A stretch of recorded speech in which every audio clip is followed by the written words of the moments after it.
You're listening to Tara Lynn's A Geek Saga podcast. This episode features audio from a previously aired live video webcast.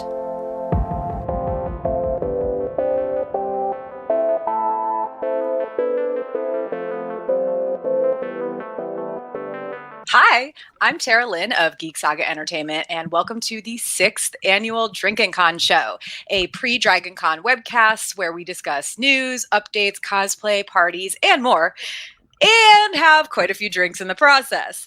Today, I am joined by Ashley, Jesse, Kevin, Jenna, and Danny.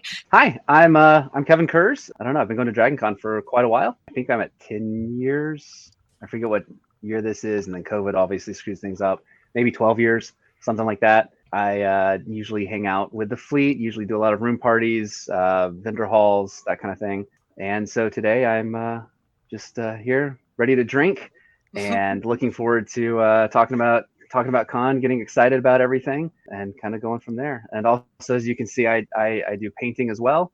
I'm going to be working on a Battlestar Galactica themed painting while we talk. And if you want to see any of more of my work or anything like that, my website is artofthenerd.com, and you can follow me. I think my social media, like mainly it's Instagram or Facebook, and that's Happy Little TARDIS. And so, because I do a Doctor Who series as well, so that's my social media and my website. And but yeah, let's talk about Dragon Con. I've been going since 2008, so whatever that is minus COVID, and I do photo shoots. I hang out with friends, and I get selfies with all my friends. All my social media is under my name. You can add 9,000 for anything outside of Facebook. I'm on Instagram, TikTok. I'm in Discord. I'm everywhere. So Always Danny Hunter 9000. Yeah, pretty much.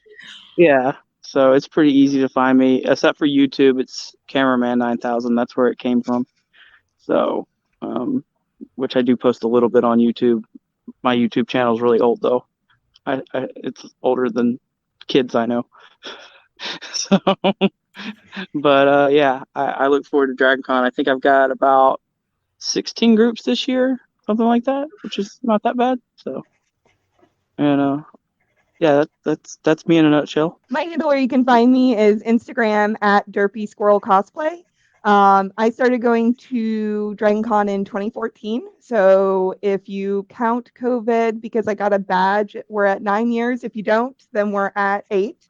So take it or leave it with that one. But we did some virtual events for 2020. So I think I'm going to count it because next year is 10 then. I really got introduced into Dragon Con from my friends and really fell in love with the group and the new friends that I have made. Those here are many of them throughout the convention, and I have really enjoyed a newer group to the convention, which is Swag and Seek, which is where you can make or buy and hide and or give out small little trinkets or things of that nature. They have several meetups throughout the convention, and it's a nice little group that I like to participate in. Hi, I'm Jessie. Usually I am on social media as Stop_Jessie_time, except for Twitter, which is Adventure Qualms. I have been doing Dragon Con since 2006, so I think I've been going the longest out of anybody here. I actually found out about Dragon Con because a friend was making fun of one of her friends who went to this con, and isn't that so weird? They dressed up as Buffy characters, and I was like, I don't do Buffy, but sure, to me, that seems amazing. And yeah, I started going before the Marriott was the hotel. And mostly I like British comedy and historical costuming, and that's my big things at con is costuming and like occasional like the Brit track and whatever.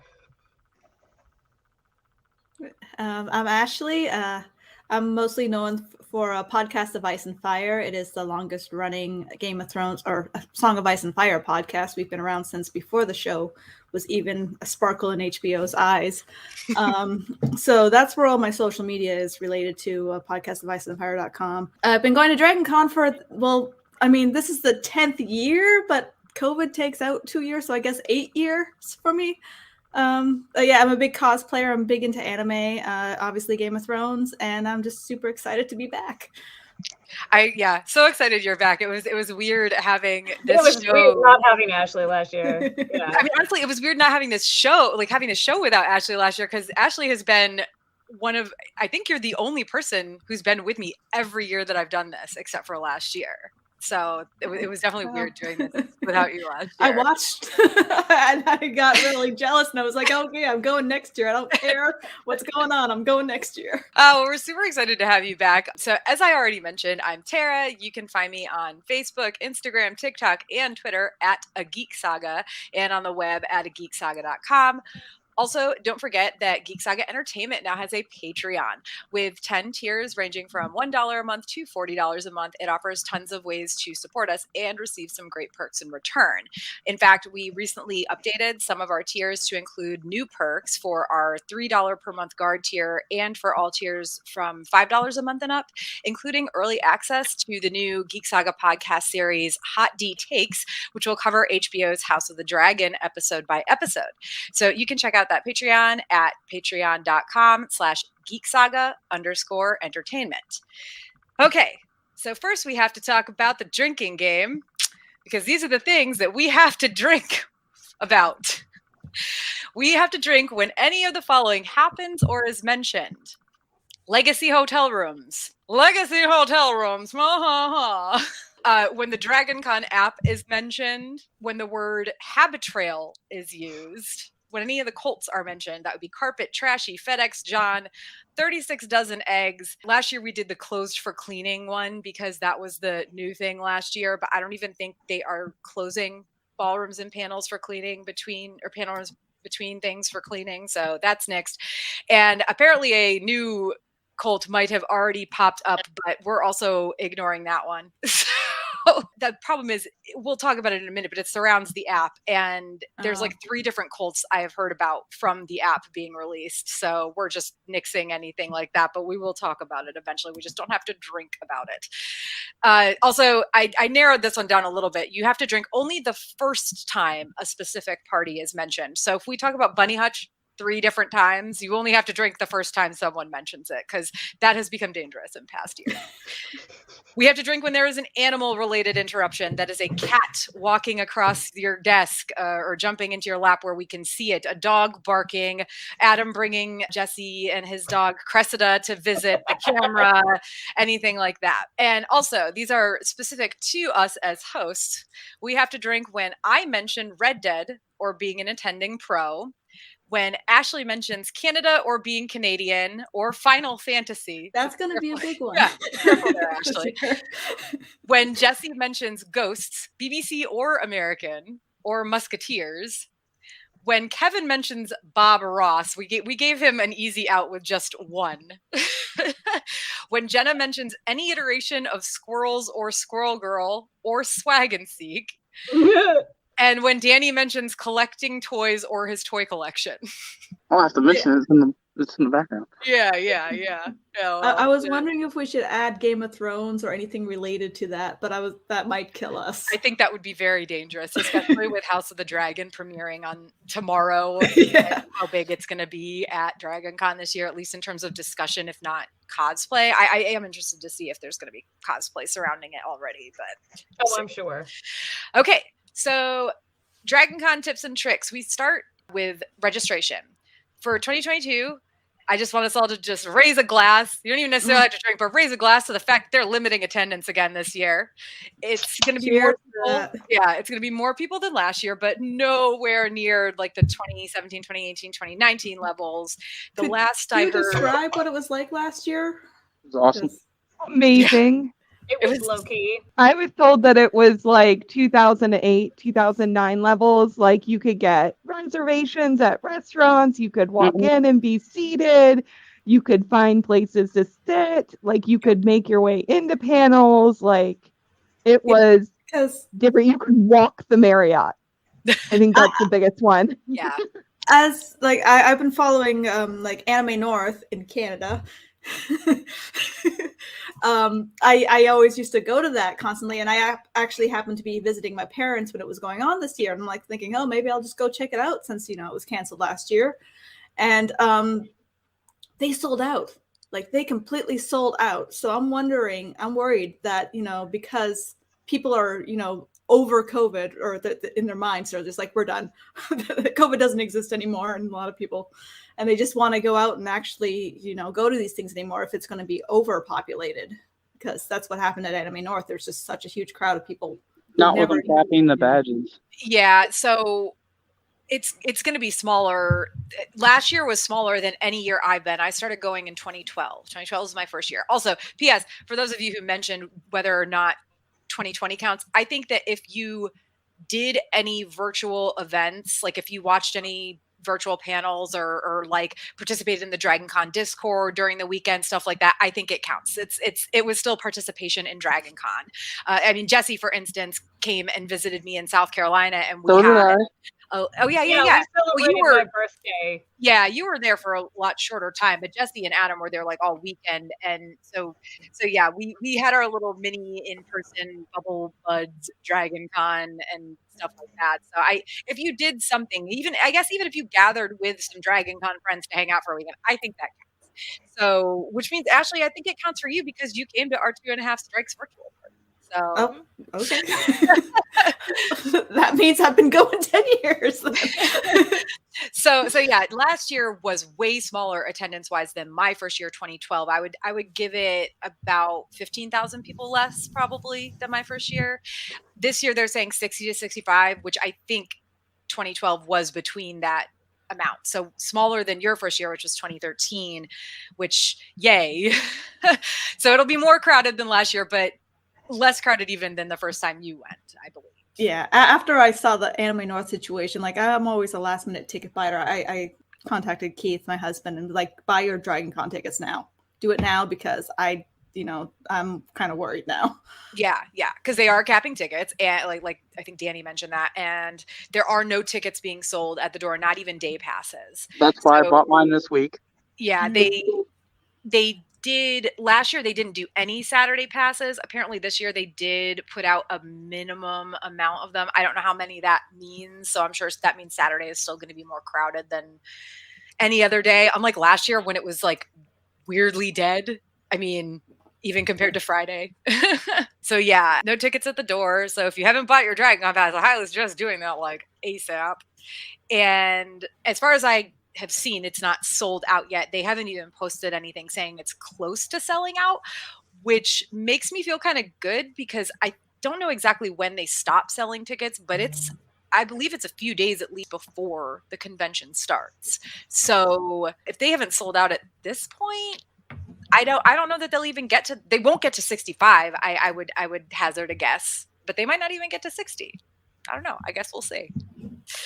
So new news for Dragon Con 2022.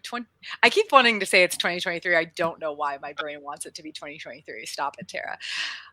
So Dragon Con does still have their streaming service. It's a $10 annual fee if you can't make it to the convention but want to watch some panels. There are going to be a bunch that are, I believe, aired live. I'm not 100% sure about that, but I do know that they did pre-record quite a few. So there's going to be a good amount of content on that. I mean, if you can't go and you want to just check out some panels, it's $10 for the whole year, and they're available. Like, it's available all year long. So that's a plus. Last minute hotel room blocks. So this is something we always bring up every year. And I know, Jesse, you were sad because you missed out. I was mad too because I was I would have wanted to get a room for somebody, but couldn't. I heard Marriott rooms open today. Yesterday night. I think yesterday. Last night, yeah. They were still open 2 hours after the fact. I was still checking and letting people know who hadn't obtained a room yet. When I checked, they still had Kings at all occupancy open if you had it. And I think somebody posted this morning they still had some, but I would assume by now it's been 2 days. They're probably gone. Yeah, I think the problem is that a lot of people don't want a king room because they They would need a share to cut down the cost. Exactly. And the Marriott especially is really expensive. So they're all really expensive. I know. Don't even talk to Hey, me. my Hyatt is more, but yeah. Yeah. Well, mine is too, but that's for different reasons. we actually this is the Then we first add in parking. this is the first year in like 10 years I think that we're not doing a hotel room. We're in the suburbs of Atlanta, and it's just going to be easier. I think we're going to give it a shot and see on how it works to just Uber down or take MARTA or whatever it's going to be, and stay out as late as we want to, and then just Uber back to the house. And I think. What suburb are you in? We're in Stone Mountain. So he's a little bit closer than you, Danny. Yeah, closer, but still, he's gonna. It's a hike from there too. It's gonna be 25-30 minute drive. So well, you got to factor in traffic into that. Not at 3 o'clock in the morning. Yeah. Well, I mean, weekend, you never know. That and like that's true. You'd literally have to spend $300 a day in Uber. Yeah, we have people who we know that we can crash with if we get halfway through the con and realize, this is not working. I think we can make it work, but it's I mean this is our first go at it, and so we're gonna see kind of how it goes. But the fees for a host hotel room are just That's why I have my dad picking me up to drive me and drop me off, and then picking me up from the thing to save the, what is it, 45?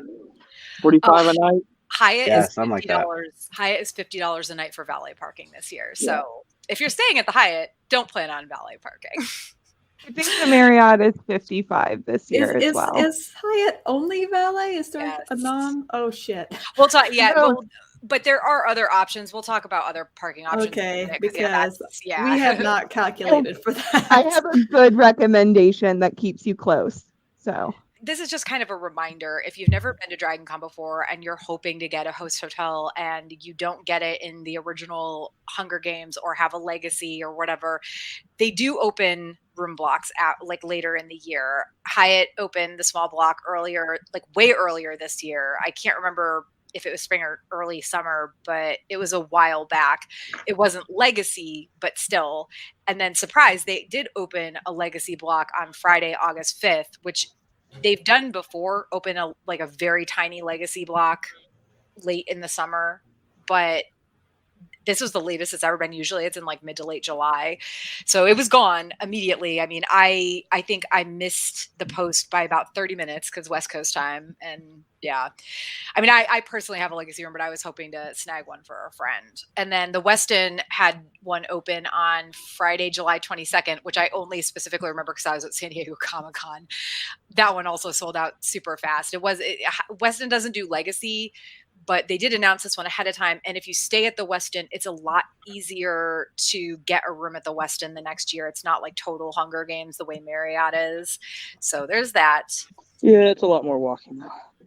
Yes, I mean, it's not the Sheridan. Yeah, it's not the Sheridan. There's not the there's not the hike uphill and uphill both ways. I mean, I know it's not, but it really feels like we're those old people who walk to school uphill both ways in the snow, but they're in the 200 degree. The Sheridan would have been nicer for me than the Westin has been, probably because of all the shoots at the Hyatt. So yeah, Ivy Park to the Hilton to Ivy Park to the Westin was killing me. I didn't realize it until 2 years ago when I got back in the host triad ring. Yeah, and I mean, every year there's always people trying to offload rooms or lease out their legacy rooms. Last year, a crap ton of people were trying to lease out their legacy rooms. This year, it was still more than previous years, nowhere near what it was last year, but I've even up to within the past few days seen people post about having rooms at legacy rooms that they want to lease out. So wow. The Dragon Con subreddit is okay for that. Like sometimes people post there. I've seen at least 3 in the past few weeks trying to but sell off their regular rooms or lease out legacy rooms. And then of course there's the Dragon Con rooms group on Facebook, which is really the place to go. So always suggest those if you don't get in the Hunger Games and are looking for a room. And honestly, there might still be people trying to offload their rooms now. Who knows? Because the last one I saw was just a few days ago. So speaking of hotels, hotel themes, I'm mad because the Hyatt, they didn't have a theme last year, but they had in previous years. So they definitely have ones in 2018, 2019, maybe even 2017. One year it was Stranger Things. One year it was... No, it's just Jurassic Park. That's the Hilton. Yeah. That's the Hilton. Oh. No, the Hyatt did Stranger Things. The Hyatt the has Hilton theme? Yeah, they did They're Stranger at their Things. bar. Yeah, yeah, they did Stranger Things in 2017, I believe. It might have been 2016. Is it just like a themed drink? They have a menu and other stuff. Yeah. It's not like the wall, like they had the wall for Stranger Things out Yeah. behind I 22 remember Stories, this. or yeah. It's because you actually have to go to that area I don't remember next to it. but You You can may walk have past missed- it and you'd never even notice it. I was gonna say there were so many people around it too. It was easy to miss at that point in time. Yeah, because it was by the elevators. And then they did like the moon landing one year. But anyway, their themes are never as crazy and cool as the Hilton. And I even tweeted at the Hyatt and was like, are you guys doing a theme for Dragon Con this year or what? And they liked, the Hyatt account liked my tweet, but didn't like respond to it. And I'm like, you could have said like no or yes or like stay tuned, something. So I'm thinking about it for the first time. yeah, I know, right? Jerks. They're like, what can we pull off in a week and a half? Yeah. But the Hilton is the one that does the big themes. Okay. So last year it was Stranger Things, right? yeah, I think so. They had that Things are creature. some, like 80s theme. Yeah, like, yeah. They had like the mall signs on the balconies and stuff. Mhm. And then in 2019, I believe it was Jurassic Park. That might have been Yeah. 2018 or 2019 was Jurassic Park. Yeah, Whatever. I remember Jurassic Park for sure. They haven't officially announced it this year, but it's definitely some sort of, it could be DC in general, but I think it's probably like, I think it's probably, Batman. I think they haven't said it officially though. They've just posted these teaser photos, and the first one made everybody think, okay, it's just like a DC theme. The second one was like penguins. So Yeah. okay, That's so still it's DC. because the first one was kind of like Riddler and Harley Quinn themed. So the second one was like, okay, it's Batman. I don't know if it's Batman as a whole or Batman villains. Either one of those seems pretty specific. But I'm okay with that. I got this plenty of sounds like DC. my thing. yeah, it's this Batman something. It's Batman something. Me and Jesse are totally down. And I'm whatever about it. So I I like mean- that. I like that they really go all out for these things, but I'm whatever about Batman. Sorry, not sorry. Cop Bat, as my friend recently called it. I mean, I met Jesse as Catwoman, so Yeah, and I've been doing Bat villain cosplay since That- literally 2008. So My husband and I have the 60s version of Catwoman and Batman, and now I'm like thinking like, oh, should we pull those out? And then I remember I gained 20 pounds since the last Dragon Con. Maybe not Catwoman. So last bit of like kind of newsy stuff. I can't remember what year or years they've definitely done it, but Joystick and Dragon Con. Joystick is a local Atlanta arcade, like geek arcade. They partnered with Dragon Con at least 1 year, maybe two, to do a free pop-up arcade. So they are doing that again this year. It's not open as long as it had been the previous times. It's at 161 Peachtree Center Ave. It's about a block from the Marriott, sort of on the corner of Peachtree Center Ave and Andrew Young. And it's open from September 1st through the 5th.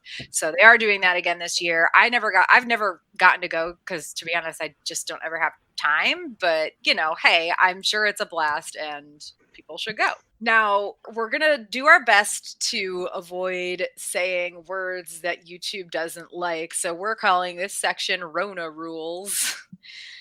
There are some changes from last year, as I'm sure everybody knows. They are not requiring vaccination or negative COVID tests, which I'm not happy about.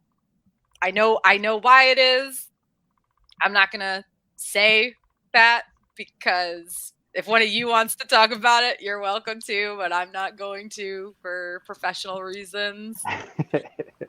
I don't know if that counts as me saying the thing, but Yeah, Oh, I wish they were requiring vaccination or negative tests again. I feel like it's stupid to require masks in a place where they don't have a mask mandate and not require vaccination or negative tests. I know no matter what, they can't stop locals or employee. They can't do anything about locals. They can't do anything about employees. They can't do anything about people who are there for the football game only. But it's going to be impossible for them to enforce masks in public areas like hotel lobbies, the Pulse Bar, etc., because there's no way for them to know if somebody is a Dragon Con attendee or not, as if they don't, unless you have your badge like out on your neck, very visible, you know what I mean? And then I feel really bad for the volunteers, because without Atlanta having a mask mandate, I think it's going to be a lot more problematic than it was last year. And the thing is, it was fine last year. I didn't really hear about any drama or anything like that. Did any of you guys who were there, like? I mean, I was outside 90% of the con.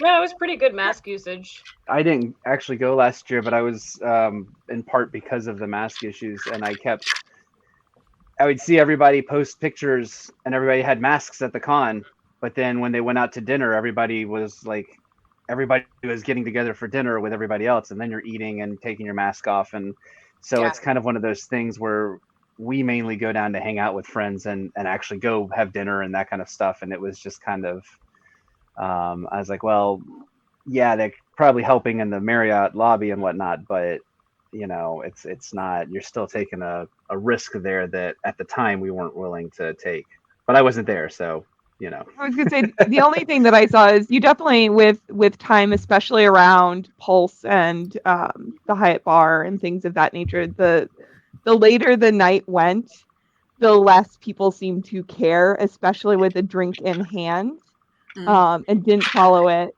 after that point. But it wasn't bad. There weren't like a lot of people asking, and I'll knock on wood again, nobody from our friend group that I know of got ill. So it did what it needed to. Yeah, same on nobody getting sick. Again, like I said, I didn't hear anything about, I'm sure that there were some issues, some people, whatever, but I didn't hear anything about it being a problem with really rude people or whatever. But again, downtown Atlanta had a mask mandate anyway. And they don't right now, and that's my concern about this year, and that's why I really, really, really wish they would have required vaccinations or. Now, I will say, I went to a con in May. Momo? MomoCon? No, different Okay. con. I do a lot of different cons because I do sell paintings and whatnot. But I went to a different con, and they didn't require masks, but they did require vaccines. So every single person had to have a vaccine. And COVID, it didn't care. It just ran through everybody that was there. And now nobody, was seriously sick because everybody had the vaccine. But at the same time, requiring vaccines didn't help. Well, at the same time, I was at MegaCon in 2021 in August, and they required and forcefully required masks. And I don't think anybody really got nailed from that. I didn't, and I was talking to thousands of people as they walked by the booth. So for me personally, if I'm worried about it, I'm going to be wearing a mask more versus a depending on sure. Especially Lily, I agree. Like, it doesn't care about vaccines anymore. I caught it from my stepkid who caught it at school, and both of us are vaccinated. Yeah, that was way earlier this year, and it wasn't bad at all. But and he was still having to wear masks in school at that point. So, it is what it is. But I mean, he might have caught it from a friend that he was hanging out with, like walking home from school. I don't know. But I feel like they should be requiring both, not just masks. That's all I want to say. Like that's my thought. And I have no problem with the mask thing. It's more just, it's going to be real interesting with Atlanta not having a mask mandate, because they did last year. And that meant that even people who weren't there for the convention, who might not be vaccinated or have taken a test recently, still had to wear a mask indoors unless they were eating or drinking. So I don't know. We'll see. Anyway, enough talk about that bullshit. I will say that, just in case anybody hasn't seen stuff online, they whether or not you have to wear a mask for photo ops or selfies with guests is going to be at the guest's I can talk, is going to be at the guest's discretion. And I did notice that some of the guests are still requiring plexi between them and you. So if you're buying photo ops, pay attention to the small print, because it is like small gray print under their name or something like that that says like, we'll be using plexi. So just if you're really not wanting to pay money for a photo with somebody, if they're going to be separated by a piece of plastic, pay attention to that. And also remember that you could get there and even without plexi, they still might insist you wear a mask for your photo. So just keep that in mind.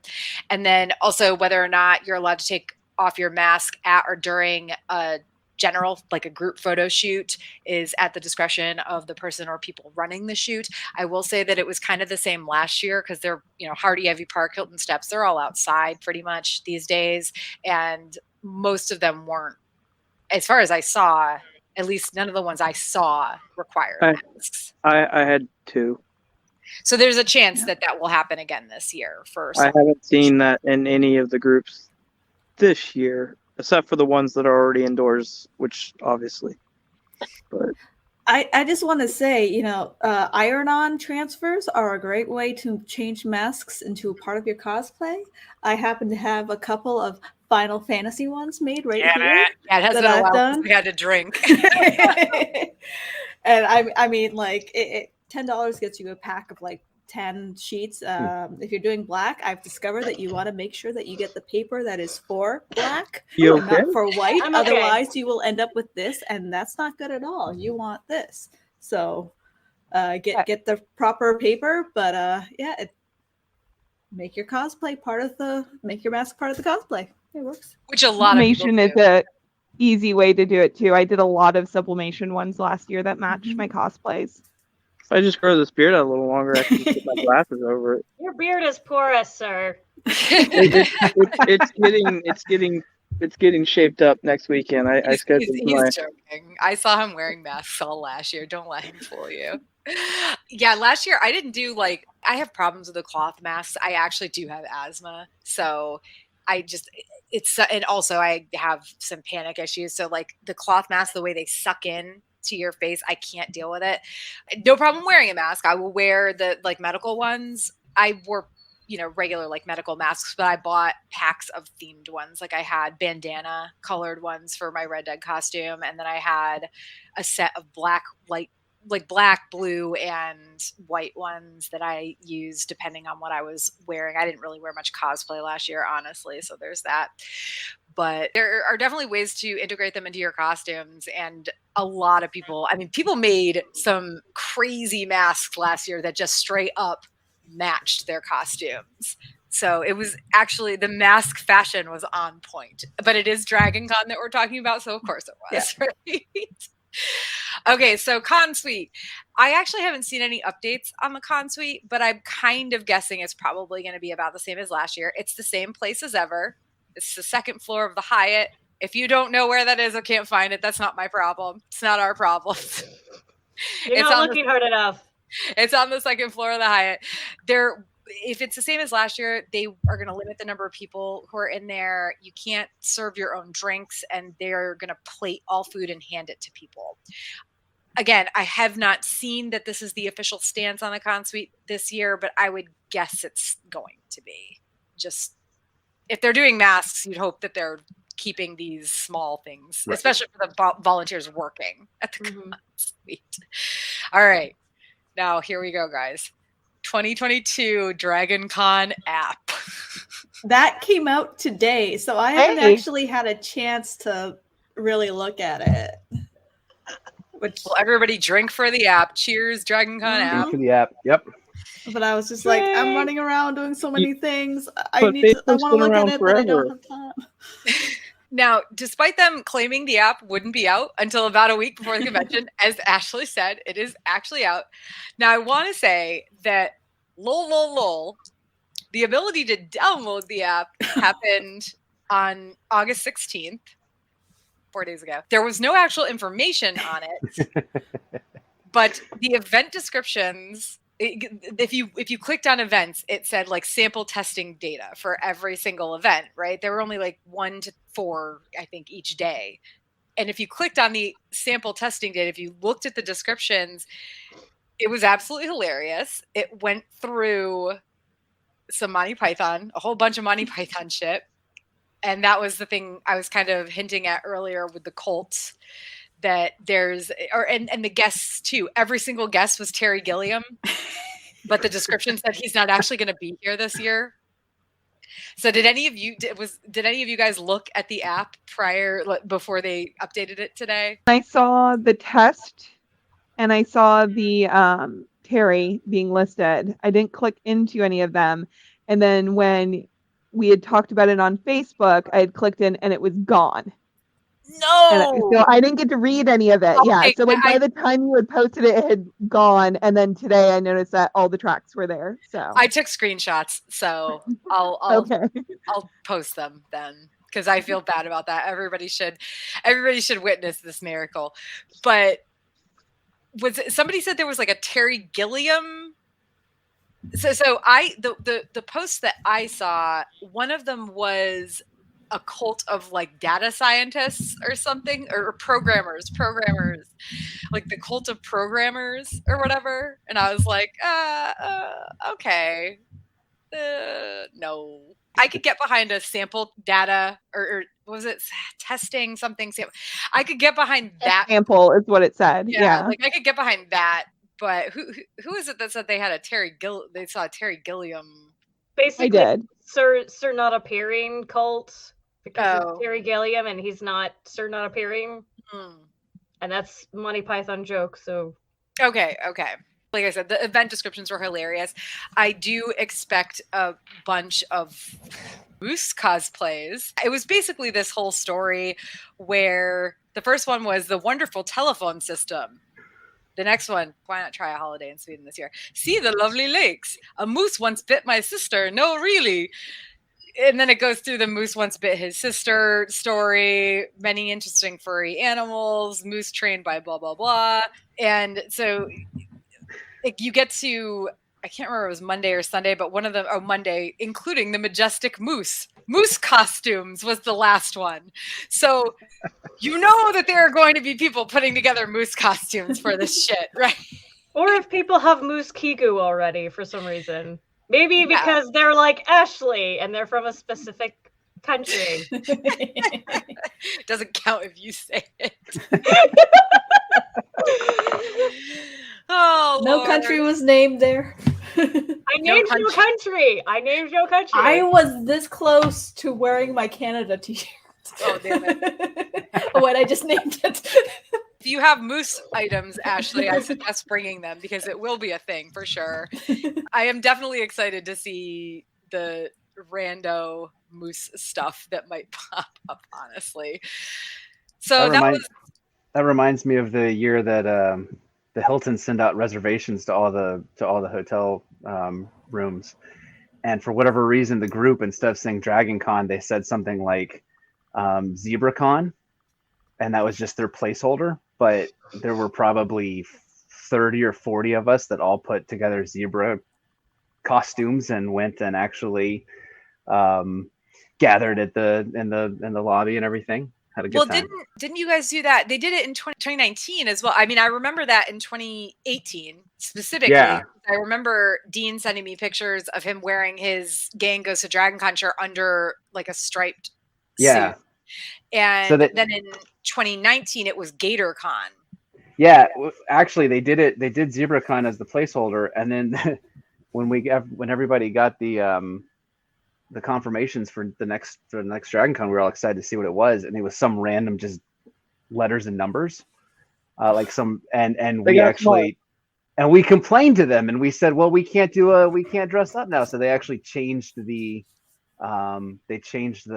code on all of the future emails that went out to GatorCon, so that we could dress up for them again. So we like staying at the Hilton when we stay down there. It's fun. They do a good job, I think. Yeah, I don't know if they did that last year or this year for the reservations. I haven't heard anything, that's for sure. So, yeah. Boo Hilton. Step up your game. Re-step up. last year did become GatorCon, but that's because of Loki Gator. That's true. Yeah. Yes. Yeah, true. So, like Ashley said, the app did actually populate today, this morning.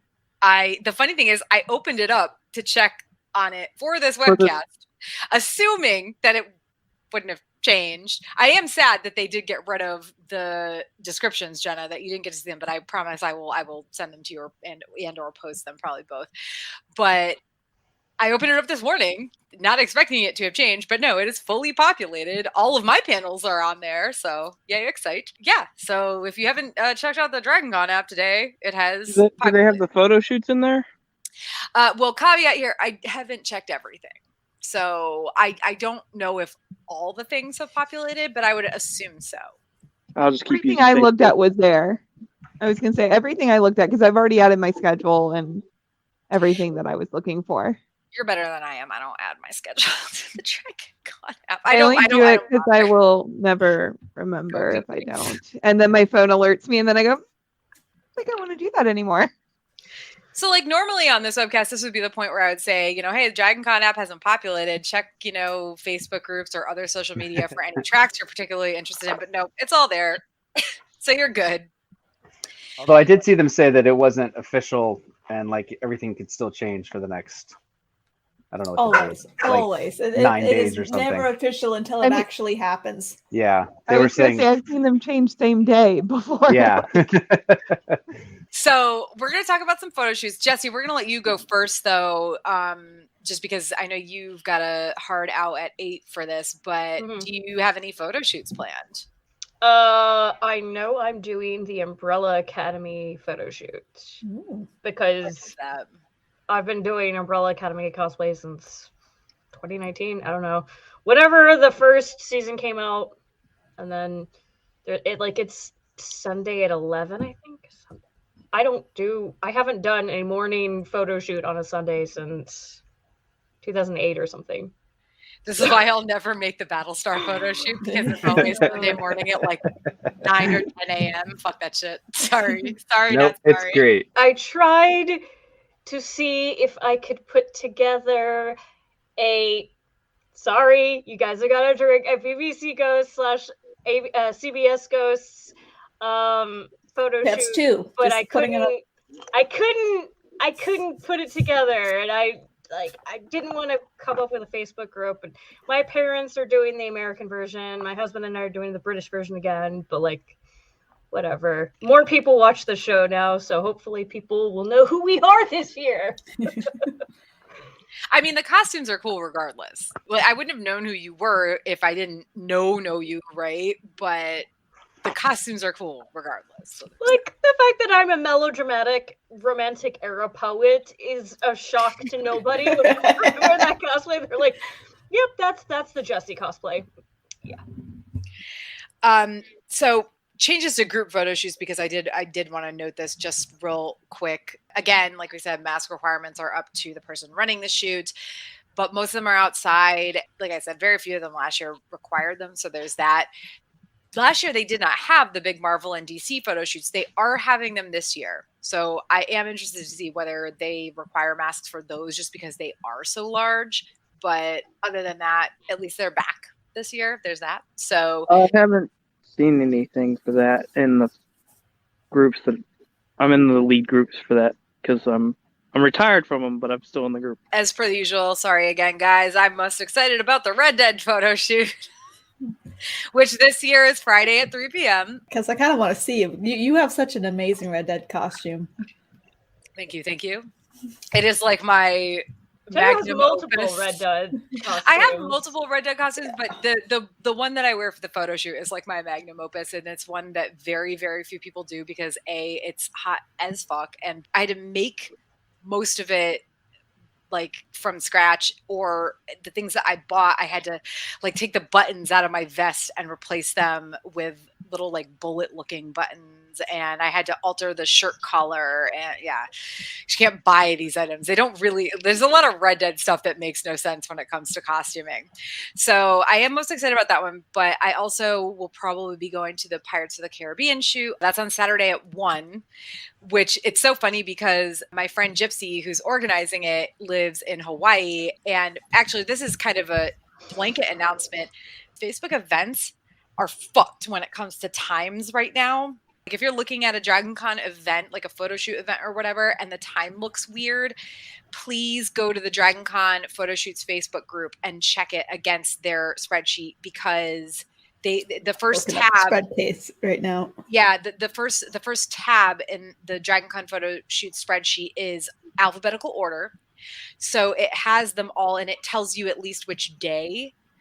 And it gives a link to the event, but ignore that. Find which day your photo shoot is, and then go to the day and then find it, search for it and find the time, because do not trust Facebook event times. I created an event, like a private event, and I was worried about it messing with the time because I'm on Pacific time. So I put a time in, and it set it at like 4 p.m. on Sunday when it wasn't supposed to be happening till 11 p.m. And I was like, that doesn't even make sense, because 4 p.m. here isn't 11 p.m. on the East Coast. It's some sort of weird thing that's going on where it shows UTC time. Like it puts everything in UTC time no matter what you do. And Gypsy, who's been organizing the Pirates photo shoot, has tried to edit the event like 4 times, and no matter what she does, it's the wrong. Like yeah, I've seen that. It's been fun. Yeah, I haven't seen that in any of the groups I'm in, and I'm in a lot of them. It could be an issue with people in different time zones, but that shouldn't matter, because I personally, when I made my event, my computer settings were fine. My desktop is still set on East Coast time. My laptop is on West Coast time. So I checked it on both, and it should have been okay. But maybe it's just because I'm in a different time zone. It just kept pushing it into UTC time. And there's nothing in my personal Facebook settings or my group settings or anything that allows me to fix it. So that's maddening. I've found that as long as you stay on Zuckerberg time, you're fine. And Facebook loves you. Zuckerberg time doesn't exist, so you got to play in the settings. Other than that, I am gonna probably, hopefully, make it to the Spider-Verse shoot on Sunday at 4, which is actually a random. I wasn't planning on doing this, but then Jenna and I planned to do some sort of laid-back Marvel Rising themed cosplays together, and I was like, "Oh shit, there's a Spider-Verse shoot at 4 that day." Well, might as well go, because I'll be in a laid-back Spider-Gwen. I know somebody who'll be at that shoot too. Yeah, I do too. It's you. So, anybody else doing? I guess, Kevin, are you guys planning on doing any photo shoots? Yeah, we do the Battlestar one every Sunday morning at 10 a.m. and yeah, so that's good luck with trekking in for that this year. I know, right? Saturday night, that's the one where you're gonna be like, oh god, we gotta crash somewhere. Yeah, probably. But honestly, like we used to do a whole lot of different shoots and plan them around and stuff, and I think as we got older and we have kids now and everything like that, it's more just kind of a laid back, like if we can hit one, then that's great, but the only one that we really actually plan on, saying, okay, this isn't the schedule we have to do is the Battlestar one. You get to show up with your coffee, and you get to show up and nobody cares if you're smiling or not, because everybody's half asleep anyway, so you can just be like half zoned out. Nobody smiles in Battlestar Galactica. I am trying to push one of my shoots back later.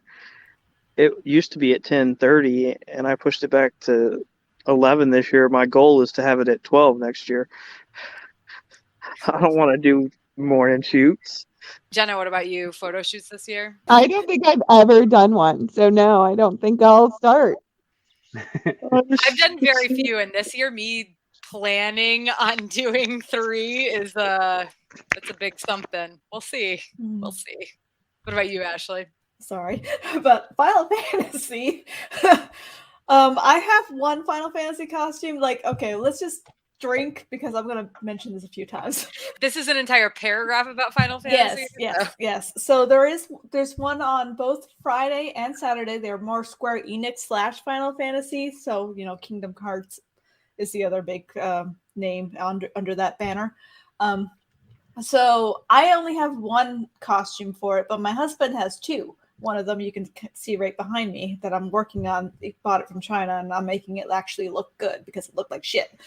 But yeah. So there's one. I think there's Friday at 1 or 1:30, and then Saturday at 2 or 2:30. I can't remember exactly. So they're Square Enix / Final Fantasy, and then I'm also a part of Ice and Fire Con. There was a huge Fire Emblem Ice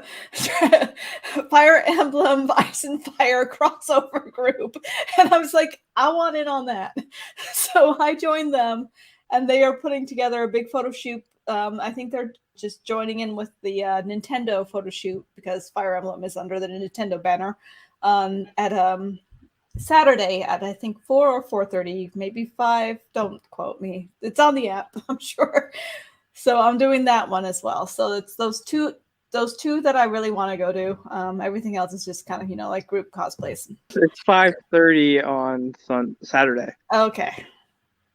Because I'm shooting that one. Well, Danny does a billion photo shoots, but before you get into those, Jesse, I know you have to leave in a couple of minutes. So you want to real quick, like before you bow out, tell us anything else you're like excited for this year or planning on or anything like that? This is like probably my lowest key year in a long time. I haven't really planned anything. I don't even know what costumes I'm bringing. There's going to be Regency clothes. There's going to be 18th century clothes. I'm going to wear stuff. I'm going to hang out. I'm not really interested in any of the guests this year for some reason, because to me, I'm not interested in any of the media that the guests are in. Yeah. I like Batman and the Sandman, so if there's anything related to that stuff, I might go do that. But just hang out and wear costumes. That's what I usually do. All right. Well, I'm very excited to see you guys as always. But, wait, no. We're going to have a drink interruption. Yeah, there we go. Cressida! Hello, this is my cute dog, Cressida. She says, I do not like this backdrop. Why am I cut off from Mom? I feel like we also should have said like Adam-related interruptions, like a double drink. Bye, everyone. Bye. Danny, you have a fuck ton of photo shoots, so don't list them all. What are you most excited for? I'm excited for the new ones, like the groups I've never shot for. Those always make it interesting, especially for fandoms that I am completely unfamiliar with. So, I do that. I shoot groups where I know nothing outside of the title name of the group. So it makes it really interesting when you're shooting characters that you know nothing about. So yeah, actually, I suggested you for the Grishaverse shoot, which our friend Megan from Ice and Fire Con. Yeah, and I was asking her today, I was like, what is this about? Yeah. And I said, it's kind of like a Russian-themed fantasy series. He's like, but it says something about pirates in the description. And I was like, yes, that's because there's a character in the second book that pretends to be a pirate. He's not in the show yet. It's funny, I'm shooting that group, and then I'm shooting an actual pirate group right afterwards for Dead Flag. Yeah. Our flag means death. Yeah, that's what it is. Just a little show no one knows anything about. I mean, I'm aware of it. I've got HBO. I need to try to watch it and see if I can get into it. Hilarious. It's cute. Because it's probably going to be the largest new group I'm shooting because it looks like it has a heavy attendance. I'm sad about the location, but I'll figure something out. It's over at Ivy Park, so it's not a large area for a large group. I don't think it's as popular as like Game of Thrones, so I don't think it's like. I would actually have you'll see. This year it's going to be more popular. The largest groups for photo shoots that I'm aware of will be the DC, Marvel, Loki, Spider-Verse, and Disney. Those will be the mega shoots. So Loki was the biggest last year, obviously, because they didn't really have anything else outside of probably maybe Disney. But since Marvel and DC are back, they tend to be quite big. And they're doing tributes to George Perez at both those shoots. And I'm sad that I'm not going to go because I was a huge friend with George. but anything over 100 is fun and interesting to run. I think my Spider-Man shoot will be the only one that goes over that. I think there will be a few over 40, maybe 3, and then the rest will be 30 or below. So, with the smallest being maybe 6. I'm gonna get hate for saying this, but it's like I enjoyed it. I don't get the hype. I mean, I thought it was cute. I really liked it, but yeah, I think I'm maybe a little bit above you on that. I really liked that there was a non-binary character. I love the relationship between Steed and Blackbeard. I love the representation. Like, it was funny, right? It was funny. I do agree. I feel like it's a little bit overrated, but I did really love it. Like, yeah, no, I absolutely enjoyed it. I wouldn't put it in like my people top 5. going crazy for it. I'm like, oh, okay. I think I missed something. Maybe I'm too much around artsy people that are just like, this is normal. So, I mean, the photo shoot schedule this year is, I think at last I looked, it was just over 100 shoots scheduled this year. So, and I think I get to do probably, what would you think, Tara? 15% of those I'm covering? You're somewhere on. It's a lot. So it's a lot. Well, on that note, other activities. DragonCon Swag and Seek, as Jenna mentioned in the introduction. I think I added this 2 years ago. I think it was for 2019. It might have even been last year, but because I finally joined the Swag and Seek group. I usually have stickers to give out, and I'll leave them places, my little fantasy bitch stickers. I might bring a couple Ice and Fire Con koozies and tote bags, but that is entirely going to depend on whether or not I have time when I get to South Carolina before driving to Atlanta to dig them out of my shed. Someone did post Magikarp, like Magikarp from Pokemon, but in Marriott carpet colors stickers in the DragonCon subreddit, and I have a mighty need for these. Like, I will die if I don't find one. So if any of you find a Magic Carpet sticker and don't want it, please, please, please hit me up, because I want. Other than that, Jenna, you're the big Swag and Seek person. So now you're going to talk about Swag and Seek, and we're going to have to drink no matter what. So it was just drink take a big long drink for all of Jenna's Swag and Seek conversation, because Jenna's. I mean, you guys want to see what I got packed up so far? Yes. I have not like little ones, but like, you know, those giant totes at TJ Maxx? Like, we're talking so much stuff. So this is stuff specifically for friends that I have put aside. So these will probably make them to your party and a few others. But I have everything from all sorts of fandom stickers. I printed an army of squirrels you have to drink again.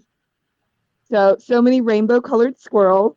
My favorite ones that I've made, again, you can see some of the videos on these, but I made some Fred the thick frogs with the cute little butts. I made a whole mess of those. The carpet is real this year in the swag because everybody on the Facebook was really, really heavily into it. So I have a bunch of koozies that I've made. I have earrings, keychains, all sorts of things in carpet. I've got some Star Wars stuff. Oh, I've got some Squirrel Girl stuff too that I made. Some koozies that say eating nuts and kicking butts with her logo on them. And then my favorite one is the second bag, which is the plushies. So I got cows this year for when I wear the Moo kind of rendition from Doja Cat's Moo video. I have new squirrels. I got cuter squirrels this year to give out. I got bananas for scale because I couldn't say no to them for some reason. Like, I saw them online and I was like, no, I must have these to give out. And then I have a dinosaur dress that's not a cosplay, but I really love it. And I got a new dinosaur purse, and I've got dinosaurs to give out when I wear that. So I have swag for like every outfit. So all sorts of things. I had a request for some Eevee things, so there are a few of those. So I wonder who that was from. I have no idea what you're talking about. Yeah, so the first meetup that I'm gonna go to is an unofficial Swag and Seek meetup. It's Wednesday night before the con starts up, and it's called Swag and Trade. So if you make things and like you really want something that maybe you don't want to run the chance of not getting, there are a bunch of us that are participating. So that way we can also make sure that we get something, because the whole point of Swag and Seek isn't to get, but also my daughter would be very disappointed if I didn't bring anything home to her. So I do that. And then the other events are give out only events. You're welcome to come. You don't have to bring things.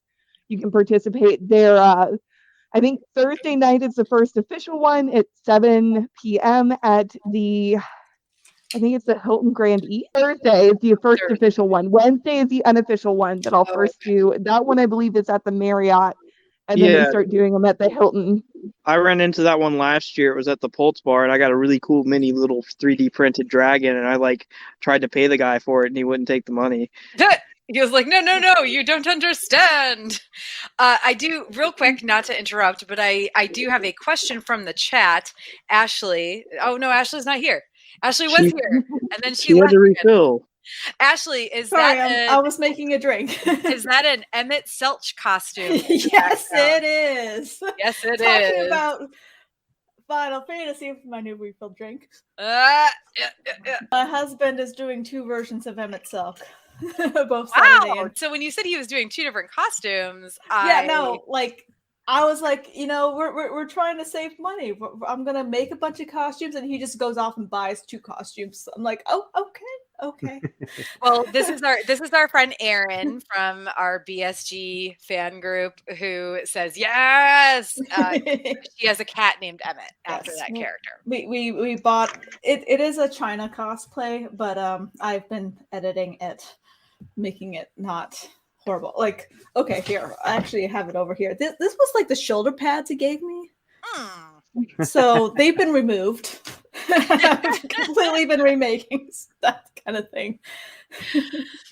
Yeah, the China costumes, it's like they come and they might be okay, but as a cosplayer, I agree. You usually want to.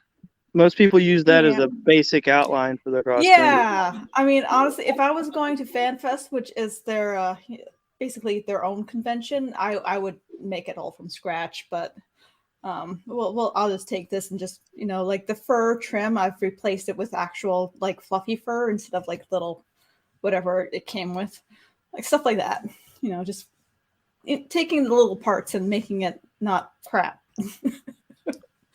Yeah, I feel that. Been there, done that. Other activities. So there's a thing called conquesting, where you find the quest giver, get your quest. It's a simple thing like take a picture with this specific cosplay, or it's very simple things, but get your quest, complete it, and you have to send it to them. I don't know if it's via text or Discord or whatever, but the person who runs it is really cool, is on the DragonCon subreddit all the time, and you get a prize when you complete your quest. So I'll post the link to the Reddit post where they talk about how to find them, but I did see a post where the quest giver was saying, and I want to talk about this because DragonCon, the quest giver was saying that their main prop that designates them as the quest giver was broken, and they wouldn't be able to do this year because of that. But a whole bunch of Redditors offered to help by making 3D printing whatever a new one, like whatever it's like an arrow or a pointer or something. And I am completely unfamiliar with this. Yeah, I've heard of it, but it's been going on for years. But if you're not on the DragonCon subreddit or the Discord, maybe it might be one of those, or even if you see them around, you might not necessarily recognize, what it is. But so for a while, it seemed like this wouldn't happen, but it looks like as long as one of these helpful people pulls through, it will. And I'm only mentioning this because lol, heart, DragonCon, you guys. Like, when I say there were like 6 people in the comments on this post where this person was like, I don't think I'm going to be able to do it this year. The one thing that designates me as the quest giver, it's this big prop, it's broken. And people are like, we'll just 3D print it. And they're like, okay, well, what would I owe you? And they're like, nothing. We want this to continue and just, yeah. The hearts. And there's other Dragon Con things. There was a Dragon Con bingo, D100 list. These are things that have happened in past years, but I haven't seen or heard anything about them in the groups and to be fair, I honestly snooze all of the Dragon Con groups I'm in pretty much every 30 days. It's like all of a sudden there's 500 posts on my feed and I'm like, I do not need to see all of these posts. So well, that's the great thing about Dragon Con is it's like you can find all these little groups and there's all this crazy stuff going on that you're not even aware of, like the different scavenger hunts and bingo sheets and just like the FedEx man that just pops up. Like there's so much that you can just find and just latch onto. Somebody is doing some really, really good ribbons of John, and they were kind of because both of you have mentioned FedEx John. Yeah, I didn't realize that was on the bingo list. They shared the image with me, so I am trying to get some shrine candles made with this image, so we can put them out. I'm gonna pull the wicks because I don't trust people, and put some battery-operated tea lights in the top. So. Smart. That's another thing I've been seeing getting more popular, which I really hope continues to grow in popularity is the ribbons. Like I know they've always been around, but like so many more people are doing it now. They're and doing it for great. just about all the photo shoots I went to last year. I got a ribbon for the group, and I didn't realize that I had so many ribbons until people were starting to talk and like they were getting jealous of all the ribbons I had. Party. You'll never be that person standing on the second floor of the Hyatt, letting their whole ribbon thing. I've got a photo of that. You do that at the Hilton too, but yes, I was like, you'll not be that person. They do that every year. I've been to other cons where they are like the thing, and I'm happy to see it, coming to Dragon Con and being more and more popular every year. I need to do ribbons. I need to make 2. I need to make You Got a Danny Hunter selfie. And then I need to make one that you got to be in a photo shoot by me. I think I could hand those out to people. That way they could find me afterwards too. Well, I highly suggest my friend Chuck at phantomaniacs.com. He prints ribbons for Dragon Con. That's where we got our Ice and Fire Con ones, which I couldn't find before Dragon Con last year, and then found at some point when I was like visiting, like when I was going back in South Carolina, and then I now don't remember again where I saw them. So I've got to find them before Dragon Con this year so that people will have Ice and Fire Con ribbons.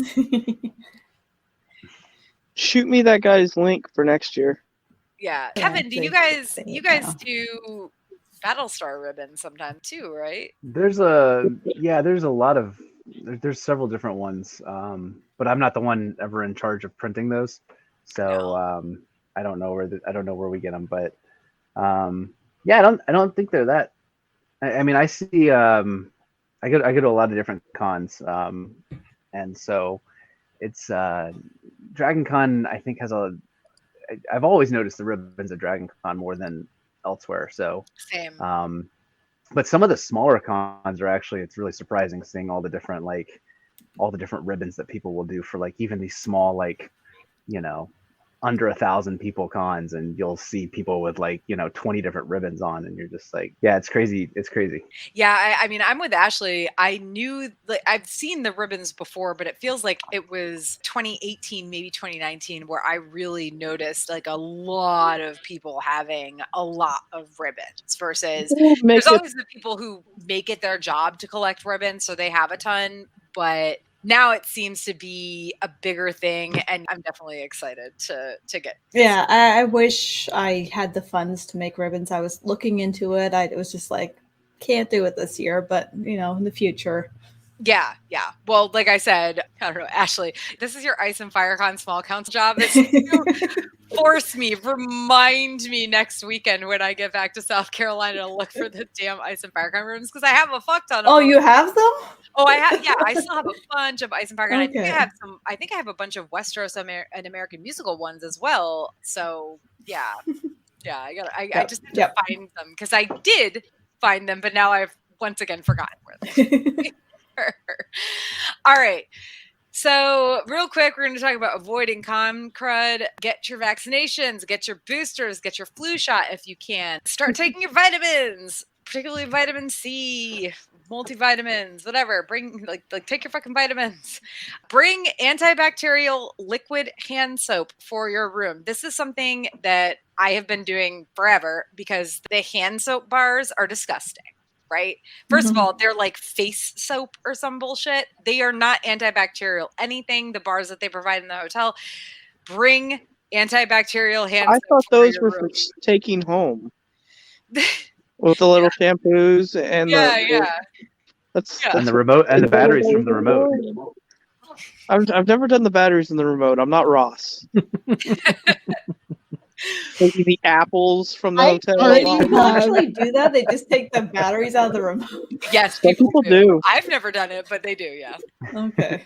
Bring hand sanitizer. Trash bags is a big one. A power bar.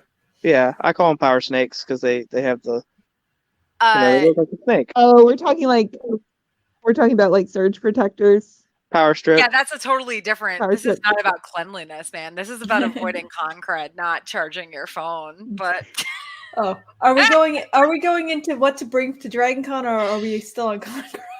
Oh, we're still on con crud. So bring hand sanitizer, bring antibacterial hand wipes or wipes in general, like Lysol wipes, whatever.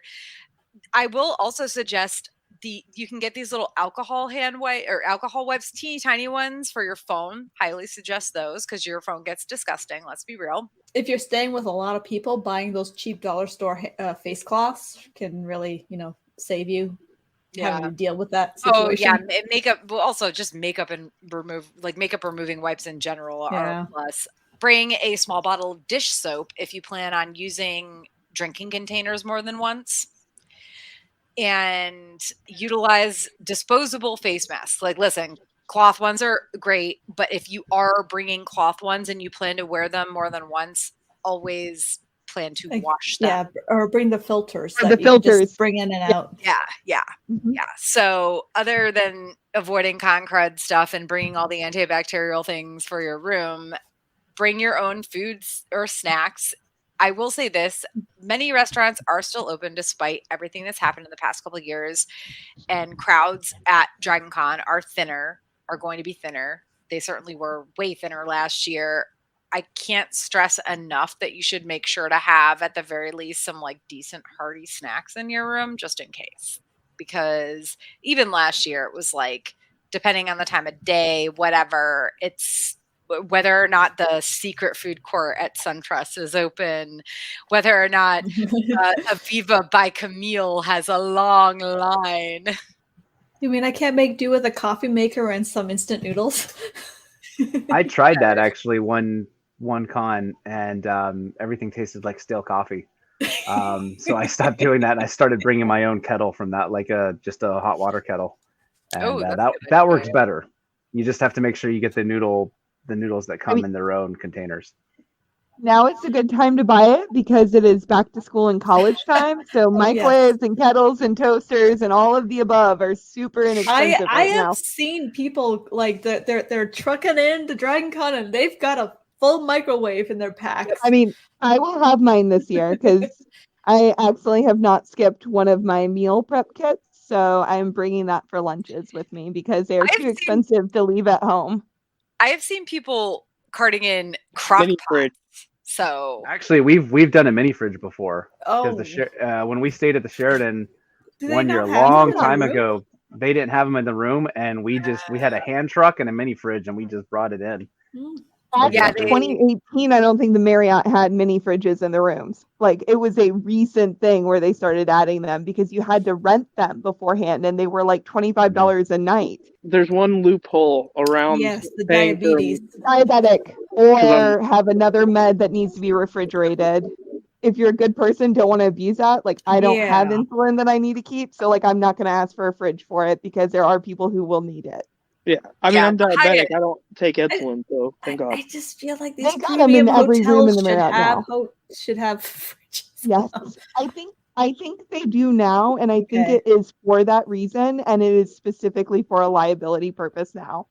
Like, Yeah. because they don't want anybody not having it and having too many people in the hotel and not having it available. So just make it for everyone. It makes it easier. One night's cost of a hotel room can buy them all mini fridges. Yeah, seriously. I mean, the Hyatt Aside from, but yeah. they exist at least. They've always existed, actually. Mhm. Cheers to the Hyatt. We won't talk about their stupid fucking sinks, though. Where are the sinks?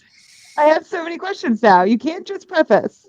Are they too narrow? Oh, the faucets. Shallow? The faucet, Faucets. the sink faucet is so close to the back of the actual sink that it gets water all over the counter. You cannot leave. Like, the closest you can put things to that sink is on the very wall edge of either side of the Like, counter. my brother is a Oh. corporate plumber now, and if he saw these things, he'd be like, "These guys are fucking idiots." Like, I'm sorry for my language, but like this is the most idiotic setup that anyone could have been It's like. terrible. It's like they looked at the faucet setup. They're like, "That's pretty. I'm going to put that in," not taking into consideration where the hose comes up, and like it is so stupid. I mean, Like, when the actual faucet head, like the the little circular piece that pours out the water, is, I would say, a half an inch at most from the back of the sink. So it's absolutely impossible to wash your hands in the Hyatt sinks without getting water all over the back of the counter. Everywhere. And then it just cosplayers, we You have would think I would know that this, but I space do is not. premium space. Like, we need Yeah. that. Yeah, it's bad. It's really bad. So if you're staying at the Hyatt, don't Yeah. leave stuff on the sink, like on And the also counter, have unless towels. it's like, Have a lot Yeah. of towels on the yeah, thing. yeah. Oh God, I love so many things about the Hyatt. I really do, but the sinks are the worst. The sinks are the I had forgotten about that until you brought that up, and I'm just like having flashbacks to that year that I did a face paint, like, or a body paint for what was it, the Undertale. I was like full blue, and it's like I need that space You for blew so yourself much blue. makeup, and it's just all wet. Everything was wet. You did Oh, better than me. I did Unity one year, and I accidentally dumped my airbrush into the cooler. Like, I accidentally like tripped, and like it turned the whole cooler blue, and I was like, "Oh, this is bad."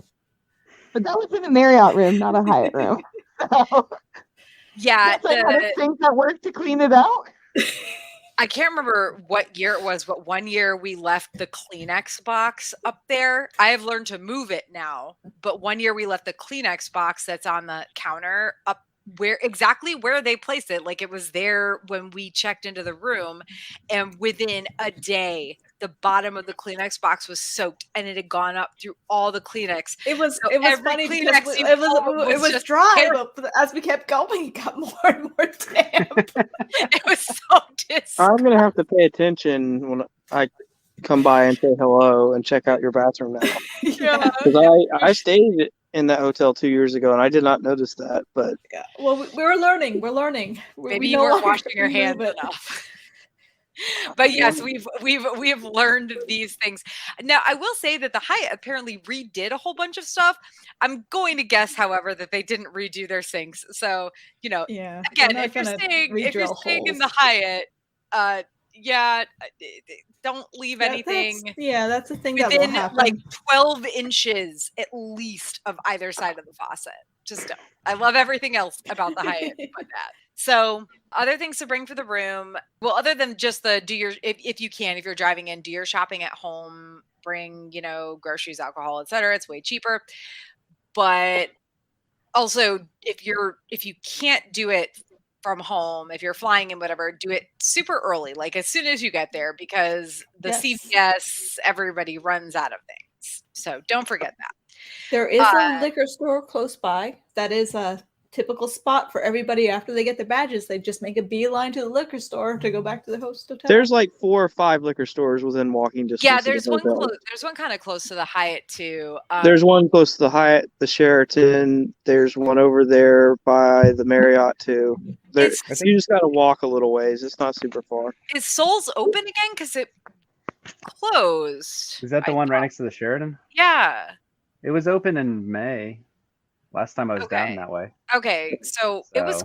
I feel like it was closed last year, and we thought it was like done forever, but maybe not. So, other things to bring for the room: solo or other disposable cups, trash bags, as Danny mentioned earlier. Trash bags. You have no idea. You don't think about it, but like it is your friend. Like those little things that you're like, okay, the hotel room, you have like 2 garbages. You have one in the bathroom, you have one in the main room. It's enough, and they're changing it every day. No, it is not enough. Nope. It's not enough for 4 people. Shit, last year it wasn't enough for 3 people. You can also kindly ask for the very large industrial ones from housekeeping, and they will be happy to give it to you, because if you are containing your trash, you are saving them from having to do it later. And just, tie it up, leave it outside your room, and they'll pick it up for you. Or just, go to CVS beforehand and buy you the nice ones that are scented like lemon that you can tie off and put outside the hotel room so they can get them. So yeah, as much as I love, yes, they will provide trash bags. Bring your own if you can, like obviously if you're flying in, you can't probably bring a roll of trash bags, but if you're local, bring your trash bags, local-ish, whatever. If you're driving, bring your trash. Also, it's going to be very hit or miss on whether or not you're going to see a housekeeping person, that's in the halls anyway. or calling them and asking them for something, because last year, they were super understaffed last year, and they're always busy even when they are fully staffed. So who knows what the staffing issues are going to be like this year. So I always do that kind of thing the first night we get there. Like if I want extra towels, I get a whole bunch the first night. Yeah. So we're generally good for the rest of the weekend, because they will make passes through the room. But if you have extra right away, you're good to go. Yeah, anything you can do to alleviate the poor housekeepers, and I mean that in the nicest way possible. Like, these people have to deal with a lot of shit on DragonCon weekend. Imagine all the fake blood they get to clean up. And body paint. Fake blood and body paint. Glitter. Oh my God, is everywhere. All the glitter. I mean, the glitter will never leave. Yeah. It is the gift that keeps giving. I love the meme. Everywhere. The meme comparing coronavirus, or sorry, that which will not be to glitter, and it's like if someone in your vicinity has glitter, who now has glitter? Everybody has glitter. My wife's a burlesque performer. There is glitter everywhere all the time, 24/7. No way around it. Yeah. Brittany, clean up your glitter. Yeah, and the little sparkly things, the little like tassels, crystals, tassels. Yeah, they're all over the place. It's sequins. Yeah. Yeah. Also, another thing I would suggest is to bring like paper plates and plastic silverware. Those forks. Forks are big. Yeah, like a lot of times you buy food and they'll forget, and you'll be like, I have takeout, and now you need vegetables for that weekend to survive. What are you talking about? I don't eat that during the year. I don't eat during dawn. Hamburgers will sometimes have tomato and lettuce on them, so I mean, not mine. And ketchup. So I mean, there's your little vegetables emergency for the day right packets. There. Yeah. Get those. I've got a first aid kit already made. So I have like Tylenol, Aleve, Band-Aids because somebody always gets hurt, gauze, like Neosporin, eye drops because it happens, Pepto-Bismol, like everything already done, already made. So it is in a kit. So I have everyone covered instead of CVS for it this year. But yes, you would be surprised, like how much stuff sells out so quick and you can never find it. Everybody's shoes, like they need the Band-Aids for blisters. Yeah. They're absolutely buying all those. And I mean, I always have. I have Band-Aids in my first aid kits. I have 2 of them. I generally have Advil on me at all times. I definitely have hand sanitizer at all times. I generally have a breakfast bar, a bottle of water, sunscreen. I've learned what I need as a photographer to carry as well. So I tend to bring vitamin E pills, or sorry, D, vitamin D pills. I used to work night shift for a number of years, and those were like, I lived as a vampire. I needed my vitamin D somehow, and they are good to like help you out. Like I do recommend them for cons. I'm also bringing liquid IV and rosé all day. So rosé all day is like liquid IV, but for basic white girls like me, I guess. So last but not least, bring cash to tip your fucking housekeepers. I would say that the absolute least you should be tipping these people is probably $50. And that depends on how dirty your room is. And that's the absolute least. Last year, I think I left 80. And we left our room spick and span.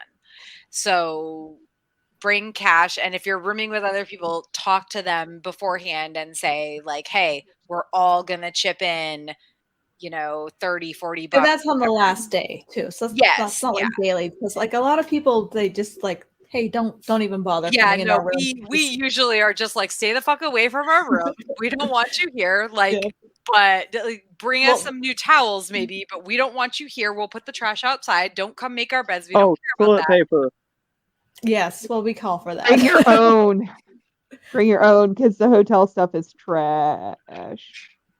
And wet wipes. Wet wipes, makeup wipes. But also, like, be careful with that, because, like, they're not flushable, even if they say flushable. Yeah. Don't be that guy.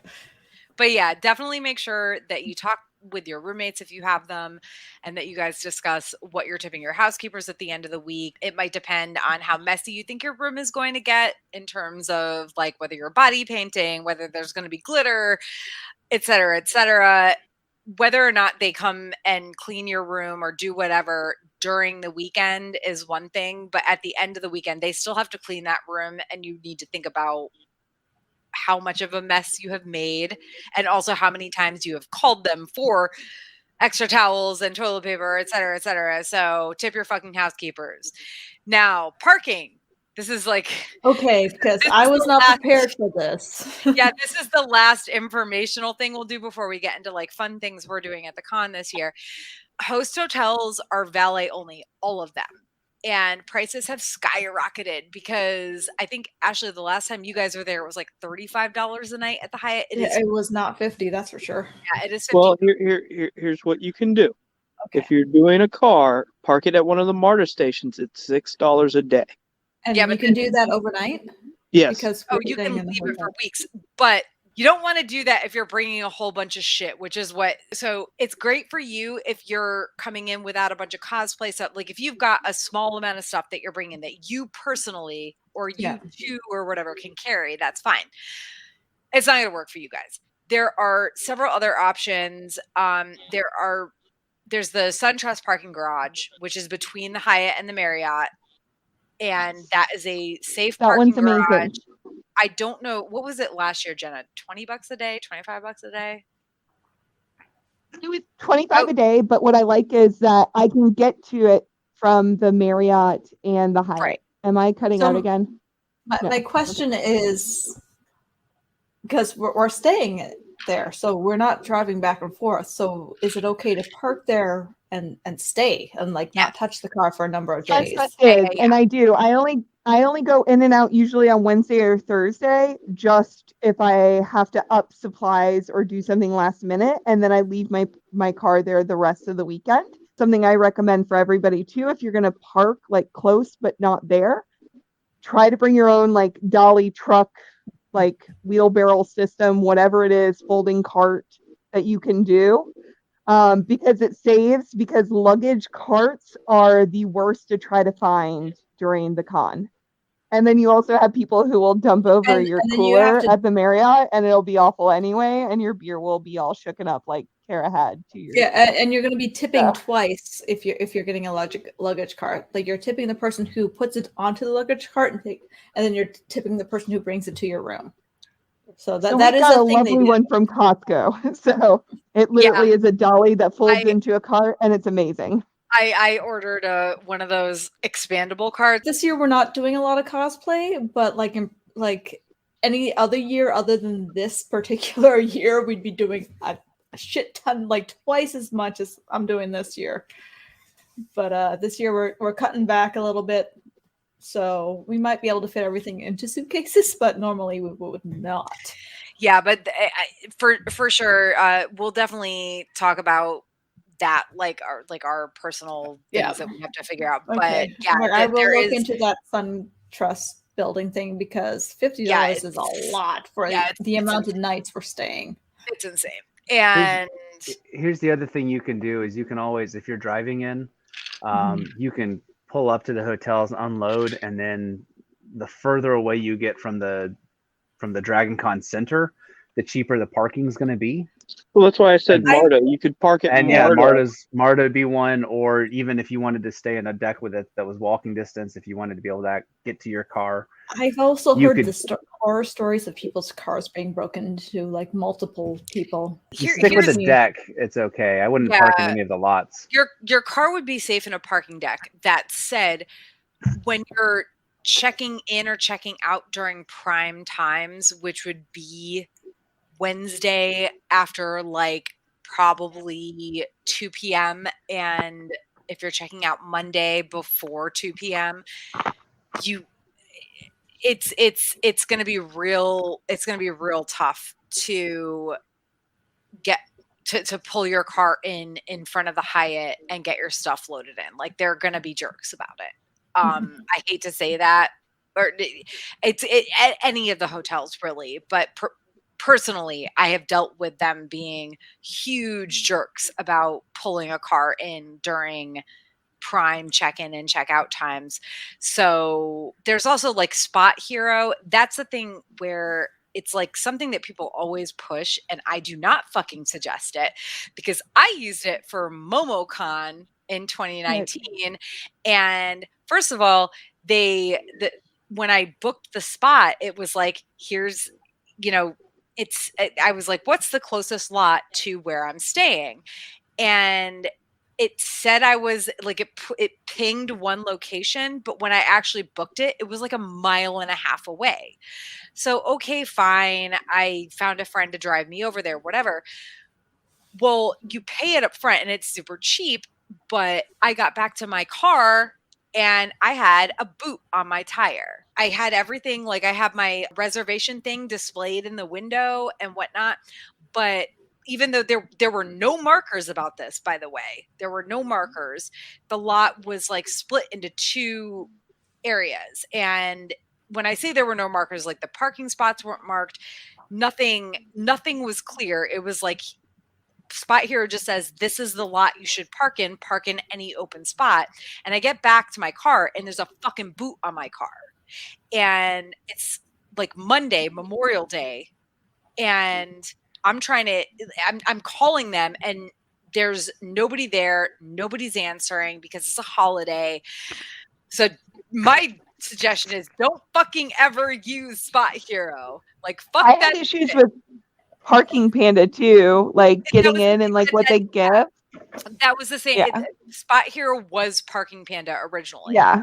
So yeah, and so I had issues with that for a Dragon Con one year because like the barcode wouldn't work at the lot that I was trying to use, which is so I switched to doing the Marriott's parking when I was there, or the Hyatt because we typically have one at either. And then the person at the Marriott, the actual bellhop was like, why don't you just park at the SunTrust?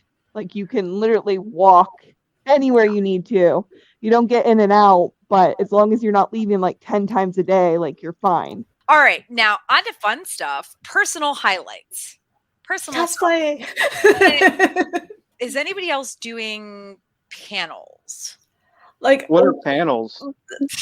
the app came out today. I would have looked over it, but I really have not had the chance. So is anybody else on panels, or is it I mean, I want to go to some of your panels. Some House of the Dragon stuff I plan to get to, but Other than that, just whatever seems like fun at the time.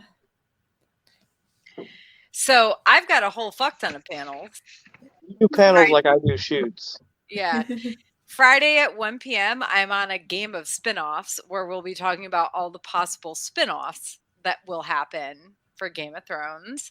4 p.m., I am on a panel called You Can't Go Home Again, Diaspora and High Fantasy, which is about sort of like wandering characters in high fantasy. So the simple answers are like Aragorn, right? Kvothe from Patrick Rothfuss's books. I'm forgetting the name of the series. I mean, but also like Arya would be considered a character who's wandering. Yeah. And so I'm doing that one. Saturday, I am moderating the Red Dead actor Q&A. Are you going to get a selfie at the end of that panel? So drink, P.S. because I mentioned. Oh yes. This is okay. We're gonna do one big long drink because I'm mentioning Red Dead like 3 times here. You guys had to switch out from my gin into beer because. Yeah, I'm telling you. you. Your painting's getting a lot more surreal as you keep going. So yeah, I'm moderating the Red Dead actor Q&A. I'm very excited. Now, I've moderated actor panels at other conventions, right? This year is the first year I have enough Dragon Con clout to actually moderate actor panels. So I'm very, very excited about all of this. Like, so excited. And I'm also... Who are you most giddy about? Which actor is the one that... Oh, Alex McKenna, who voices Sadie, who's the character that I cosplay for sure. Like, are you going to be in full cosplay when no, you... Come on. Be that fan. Nope. I'm wearing that person. Nope. I'm wearing that cosplay Friday, and that's the only time I'm wearing it because it's miserable. It's hot. I'm just very excited to be able to be a person who actually knows the game. Yes. Insanely well and moderate it. Like I'm so excited. I'm so excited. I'm excited for you. I've not played the game, but I know that you're a big fan and that you have experience paneling and moderating, which just it's like this is like a natural collision right now because like I've watched some panels where the person obviously moderating did not know what the shit they were doing or what they were talking about. I just want to see you moderate in costume. Yeah, I mean, I probably will be moderating in costume because I'll probably be wearing my Pirates of the Caribbean Elizabeth Swann pirate costume. But I will not be wearing Sadie because that's weird. Why don't you do one of your more basic Red Dead costumes? No, I don't have. That's the problem. I don't have room. I can't bring them all. I don't have room. So that's 2:30 on Saturday. 5:30 on Saturday is the Great Tourney at Harrenhal. So we'll be talking about the tourney at Harrenhal from Song of Ice and Fire and how it affected the storyline as we know it today. And it's like, is the House of the Dragon going to affect that?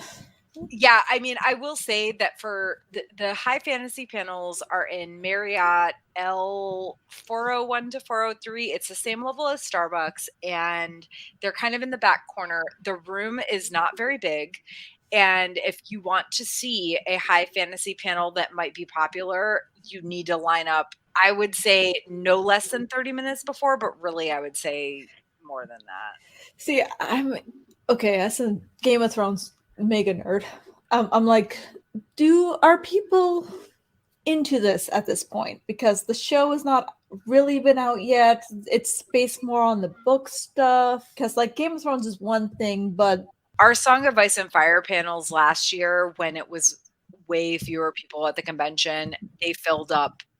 Like there were people waiting in line, and okay, so it's still really popular, even though it's not people based on waiting the show. in line at least 20 minutes before, and that was when we're talking about like 40,000 people. So I and especially with House of the Dragon coming out, I would say do not, if you really, really, really want to see an ASWAF panel at this convention, line up at least 30 minutes before. So that's at 5:30 on Saturday. On Sunday, I'm doing a Red Dead fan panel. It's Apparently at this point, just me, because I've been begging, because unfortunately, my partner Dean, he's not going to be there this year. Sometimes people get job promotions and can't take time off from work. So like, yay for him, but also for me, because at this point I have not found anybody else who's willing to like be on this panel with me. And I'm like, oh, so I get to just talk about Red Dead for an hour by myself.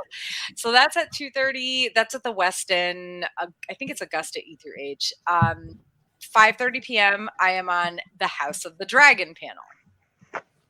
Also with the high fantasy track, I would say an hour before. For that one.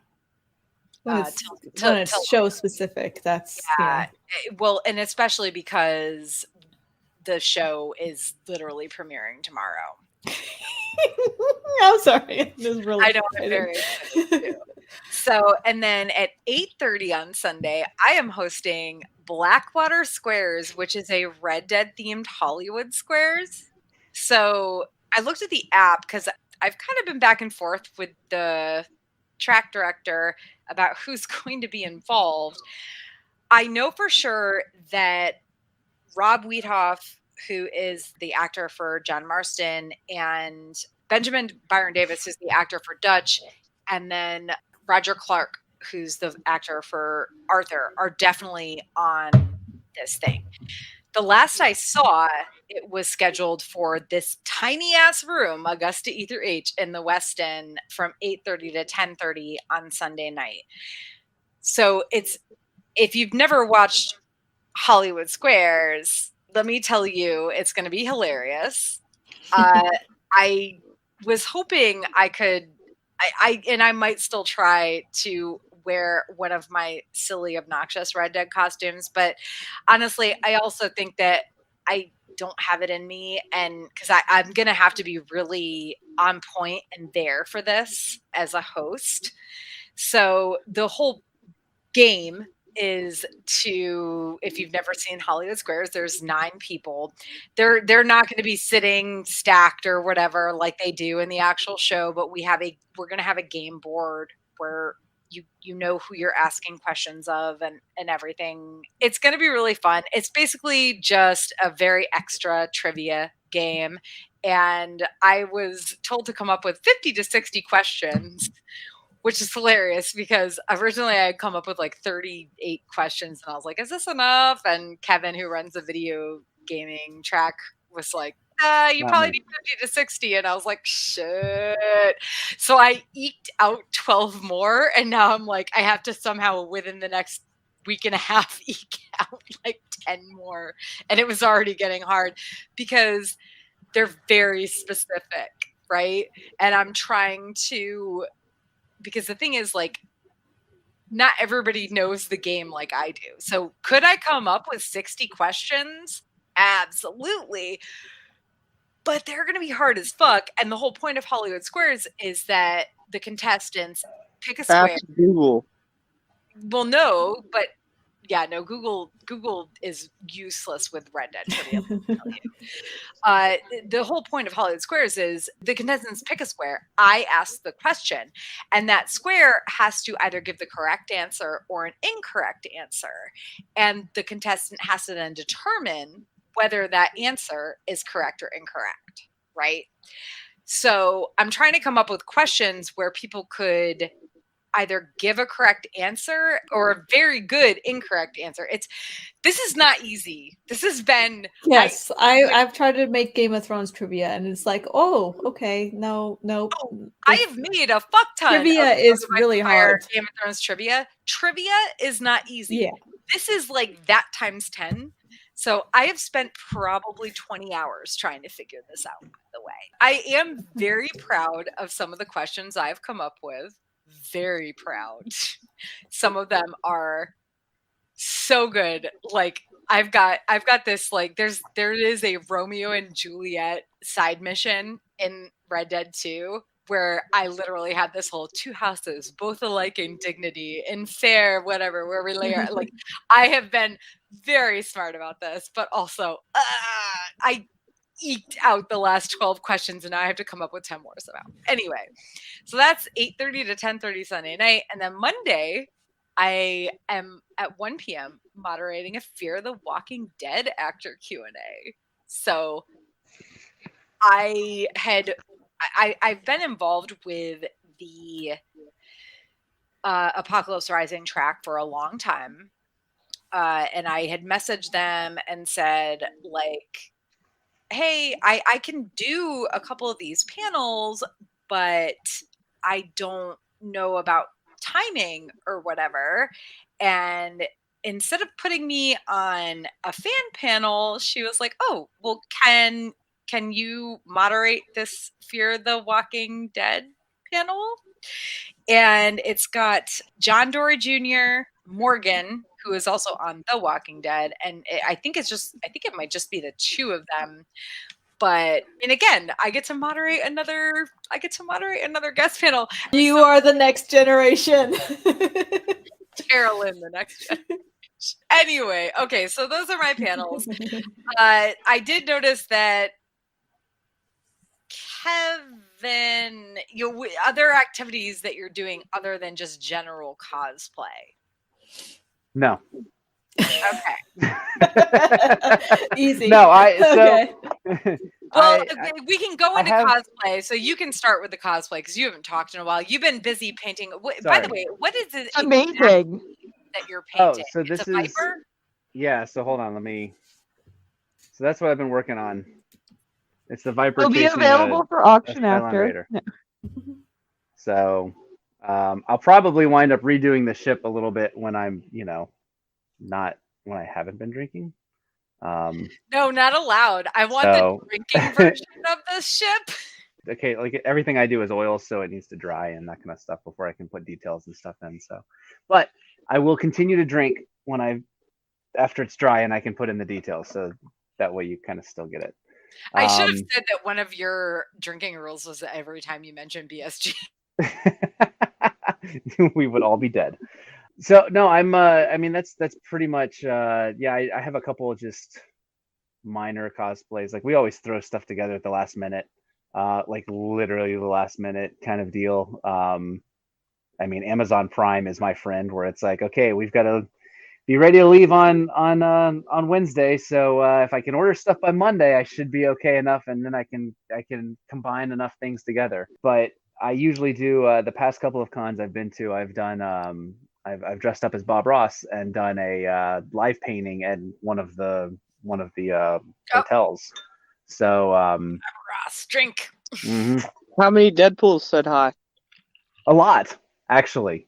And when I go to cons, I have my little Bob Ross figure that has a Deadpool. Like I have a little Deadpool Lego Bob Ross figure that I take with me. Yeah, so I cosplay as him, and then I actually, like last time, I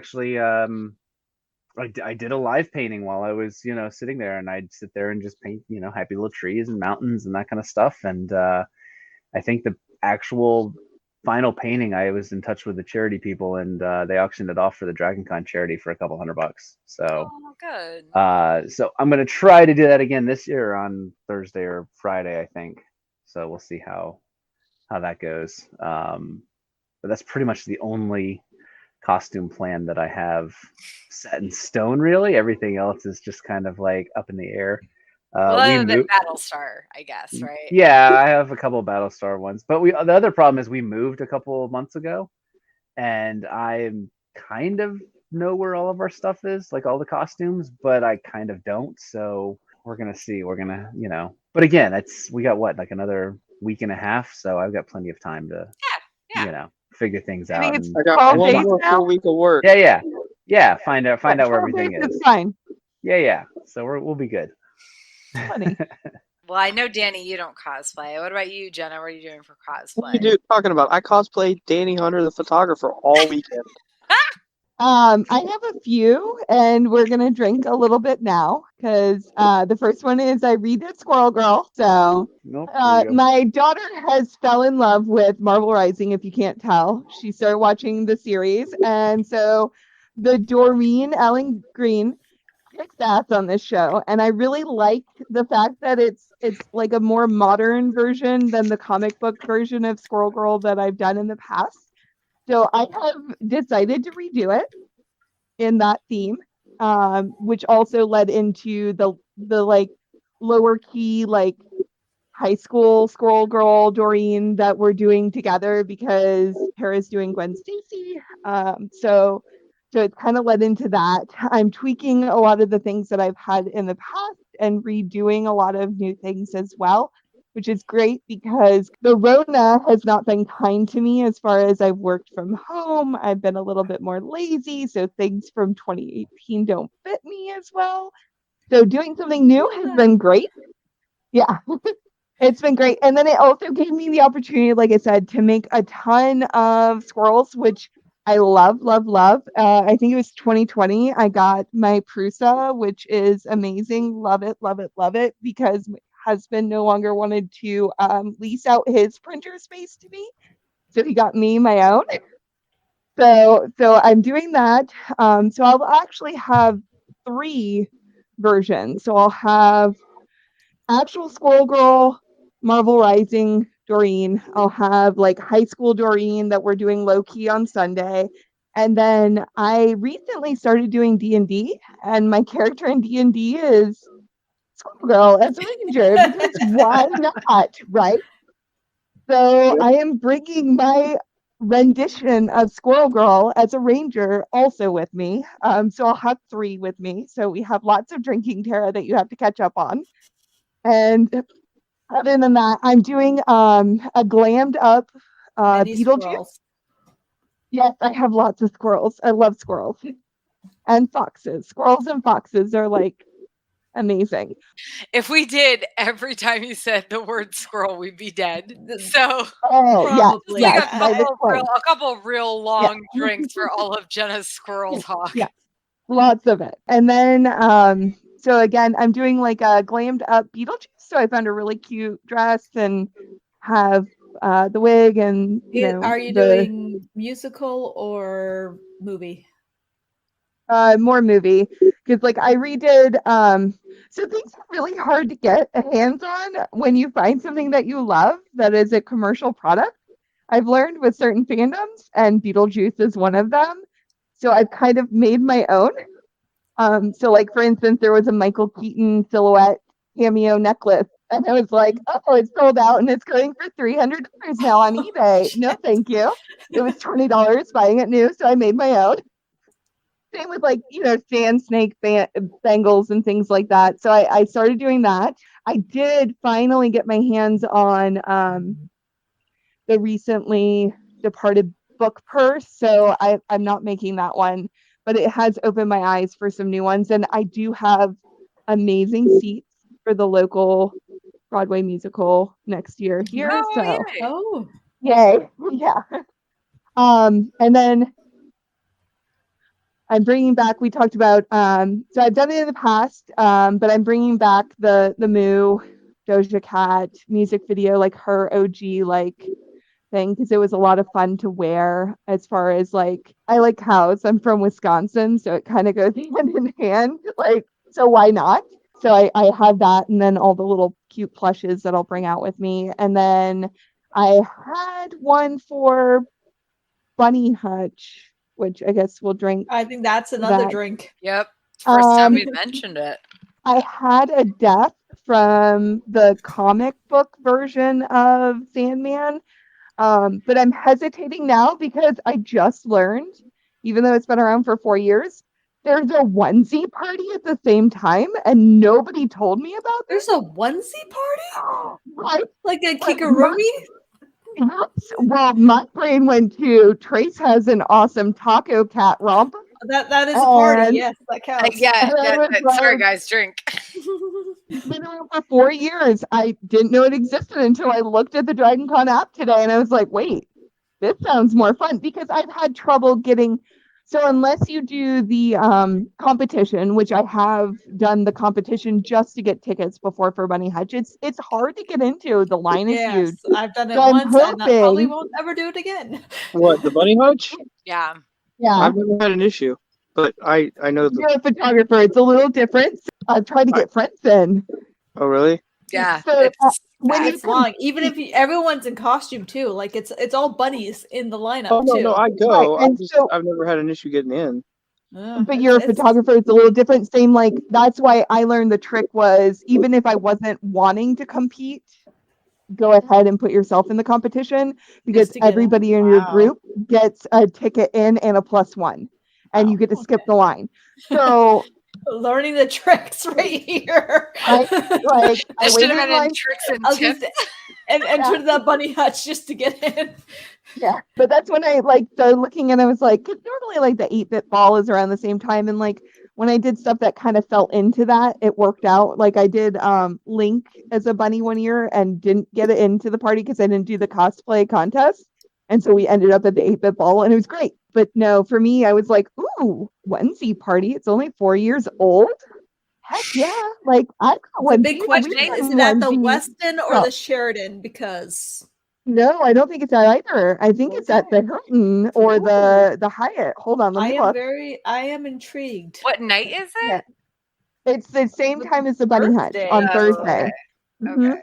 So like that's why it's not a huge thing. So that's why I think I'm gonna drop my death because I wasn't planning on doing the contest this year and just bring a romper onesie like Taco Cat or Cat riding a I shark don't with even laser feel eyes. like I could wear a onesie at Dragon Con. I'd be No, so that's what I'm saying. The so romper easy. ones, It's like, Thursday. It doesn't exactly start. I mean, it does. and that's what I'm saying. The romper ones, short sleeve shorts. Don't wear a fleece one. Like, please don't sweat and die there, Tara. I have Yeah. a koala Yeah, fleece. but I mean, My just wear cosplays are already cat. set. I'm not changing anything now.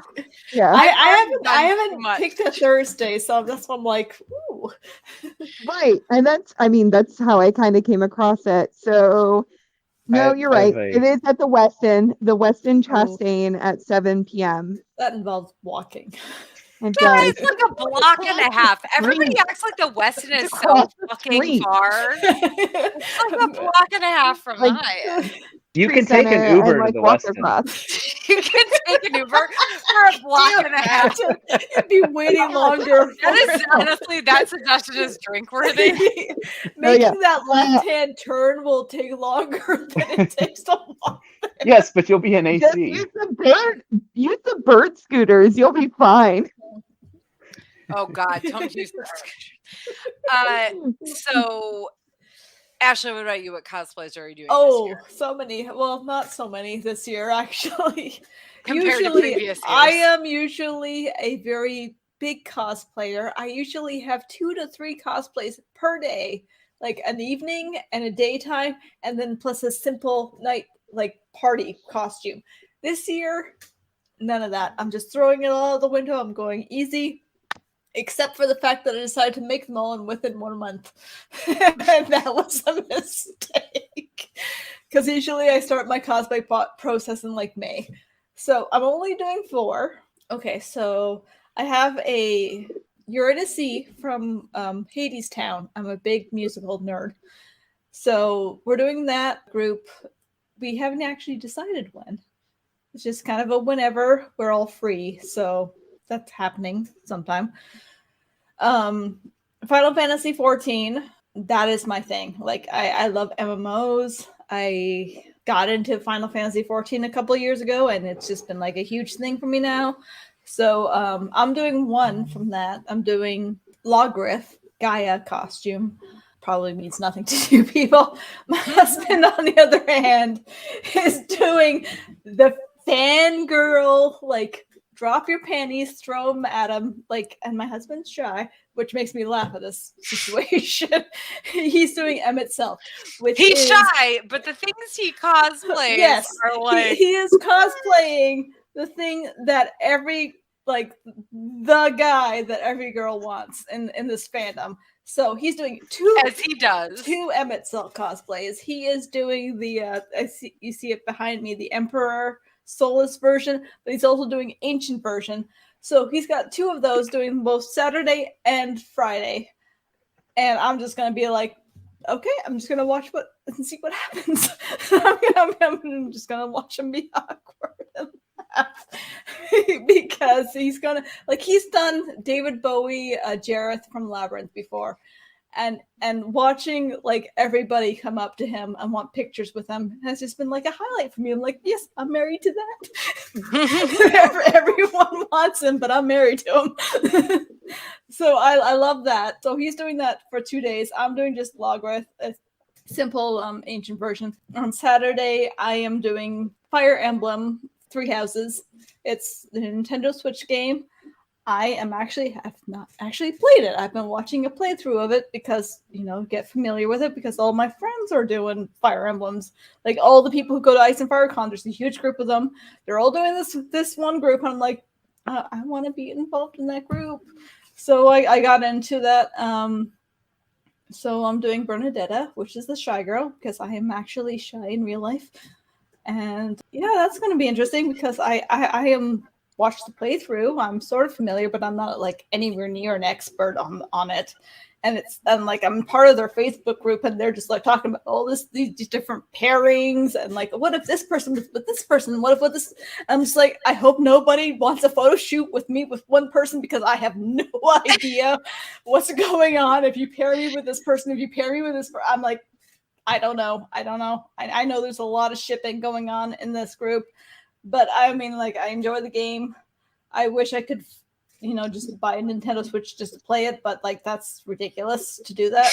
I played some Final Fantasy, just not.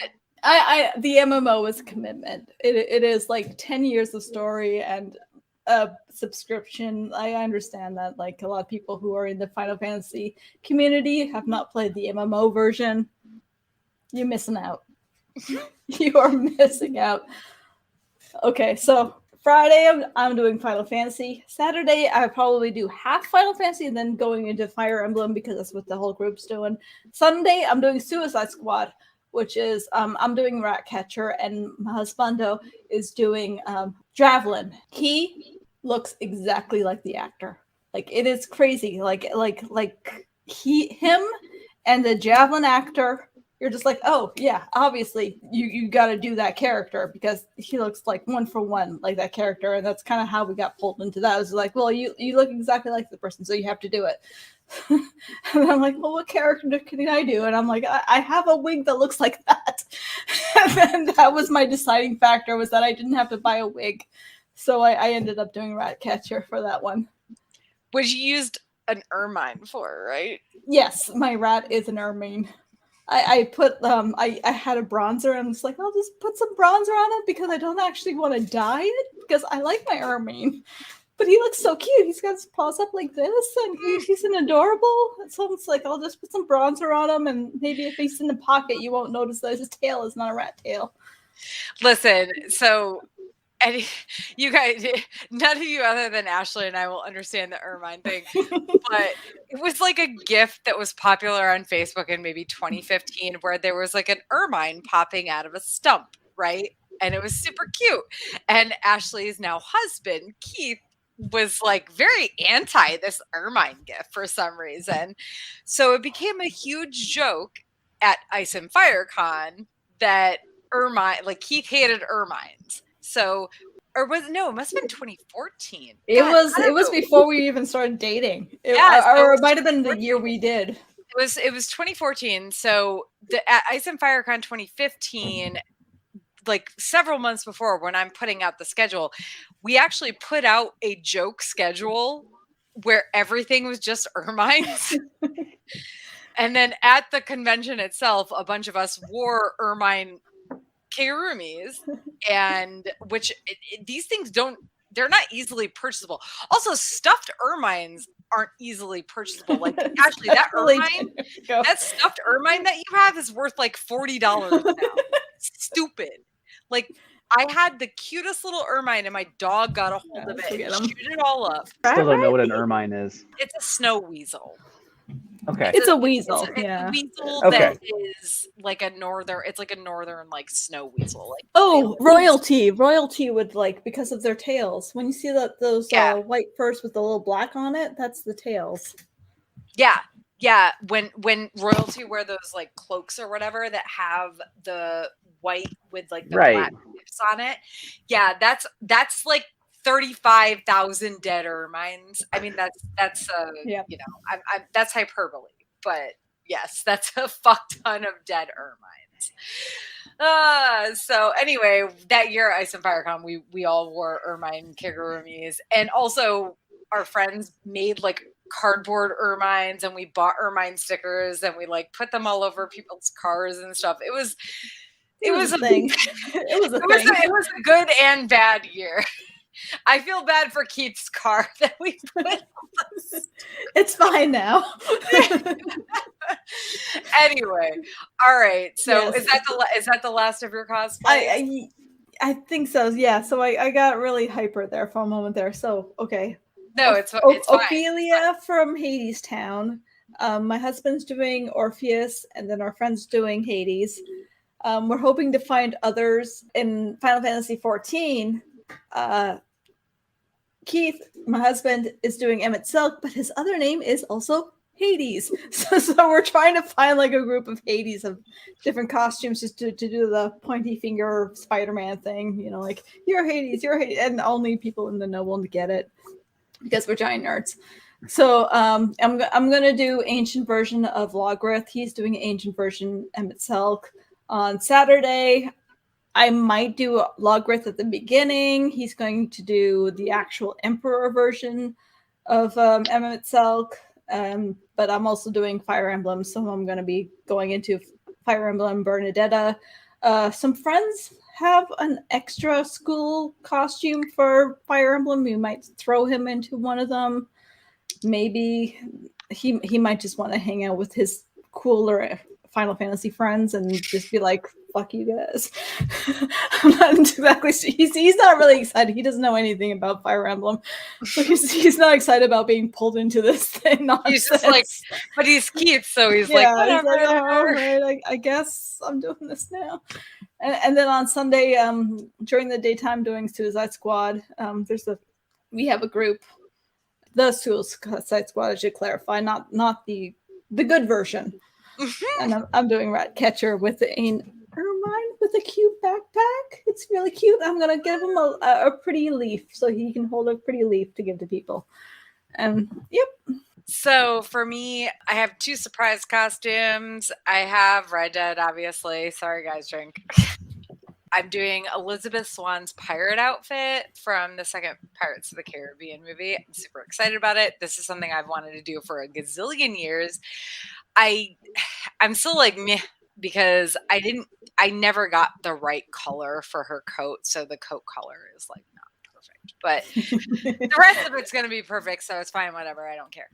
I keep telling myself that it's fine that the coat is like, no, I get that little detail that's just like I could have dyed the fabric, but I was worried about dyeing this type of fabric. And then I've got Layback Spider-Gwen, which I'm doing with Jenna, who's doing from Marvel Rising, who's doing Layback Schoolgirl, and Nami is. So is that not your onesie that I've seen before of the Spider-Gwen outfit, or is it a different version? No. We're doing like the high school student version. Yeah. Like Okay. the like super laid back. Because I like totally look like and Magneto were not superheroes, but like also it's like the Clark Kent Superman thing with like, how could you not know? Like she's wearing a freaking like hot pink spider on her shirt like in high school, and Doreen wears like a nut on her shirt. Like, how do you not know that these people are who they are?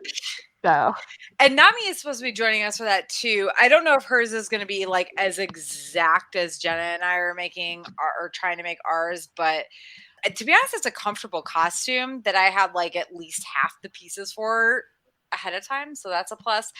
And then I am doing Conspiracy Theory Charlie on Sunday night. Like, so after I get back from my Red Dead game, and This is a private thing, but we do a party in our room every year. It's called the 2.5 Strikes Party. There's a huge story behind it where in 2016 That counts as a party. we had 60 we had 60 something people. We couldn't even fit. You could not fit one more person in that room. It was absolutely insane. I mean, we have 2 rooms together. It's become a 2-room thing. Oh, now it's better, yeah. But originally it was not. In 2016 it was a mess. And security got called on us, and they came up the first time they came to our room. They knocked on the door and they said, "Listen, guys, this isn't 1 strike. This isn't 2 strike. This is 2.5 strikes." And like the security people said this, hence the name 2.5 Strikes. They said everybody who's in this room has to leave. Now, granted, when security knocked on the door, about 25 of us hid out on the balcony. And there was like a few people in the bathroom too. So,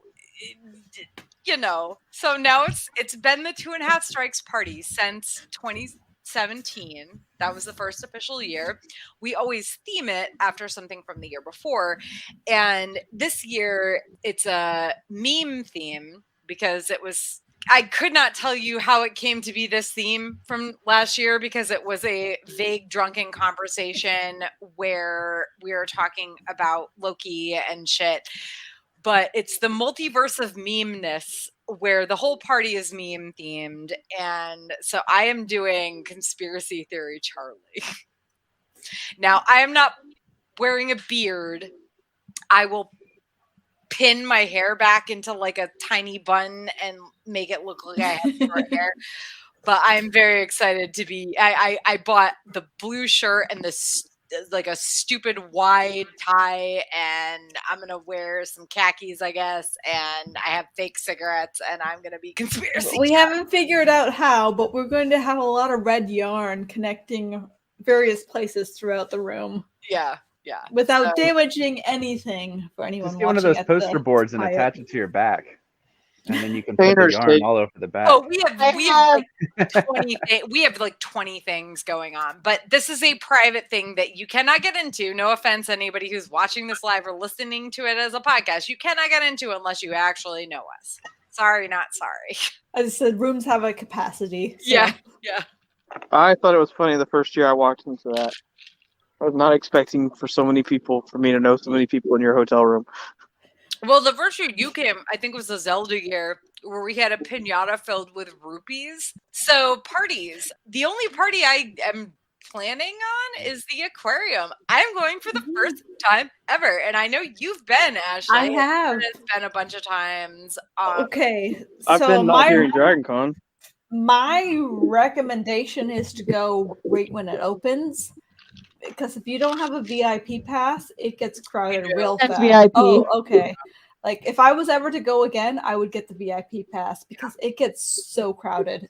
Yeah. Unbelievably crowded that getting a drink is like near impossible. Trying to get close to the aquarium and actually see things it's insane how many people they pack into that place. Like if you think that it's just like, oh, it's a private event, so it's not going to be that busy. No, it is absolutely packed. So if you don't have a VIP pass, get there on the first bus. Dragon Con does have a bus running. Go on the first pass. The Marriott. Yes, just on the big parking circle that they have there. You go on that. There's a lineup, but the lineup moves fast. You get in, go and see everything you want to, and then just kind of like chill and have your fun because after the first hour and a half, the place gets so packed that you're just kind of feel like you're just kind of like that's honestly how it is. It's not that way in the VIP section. Yeah.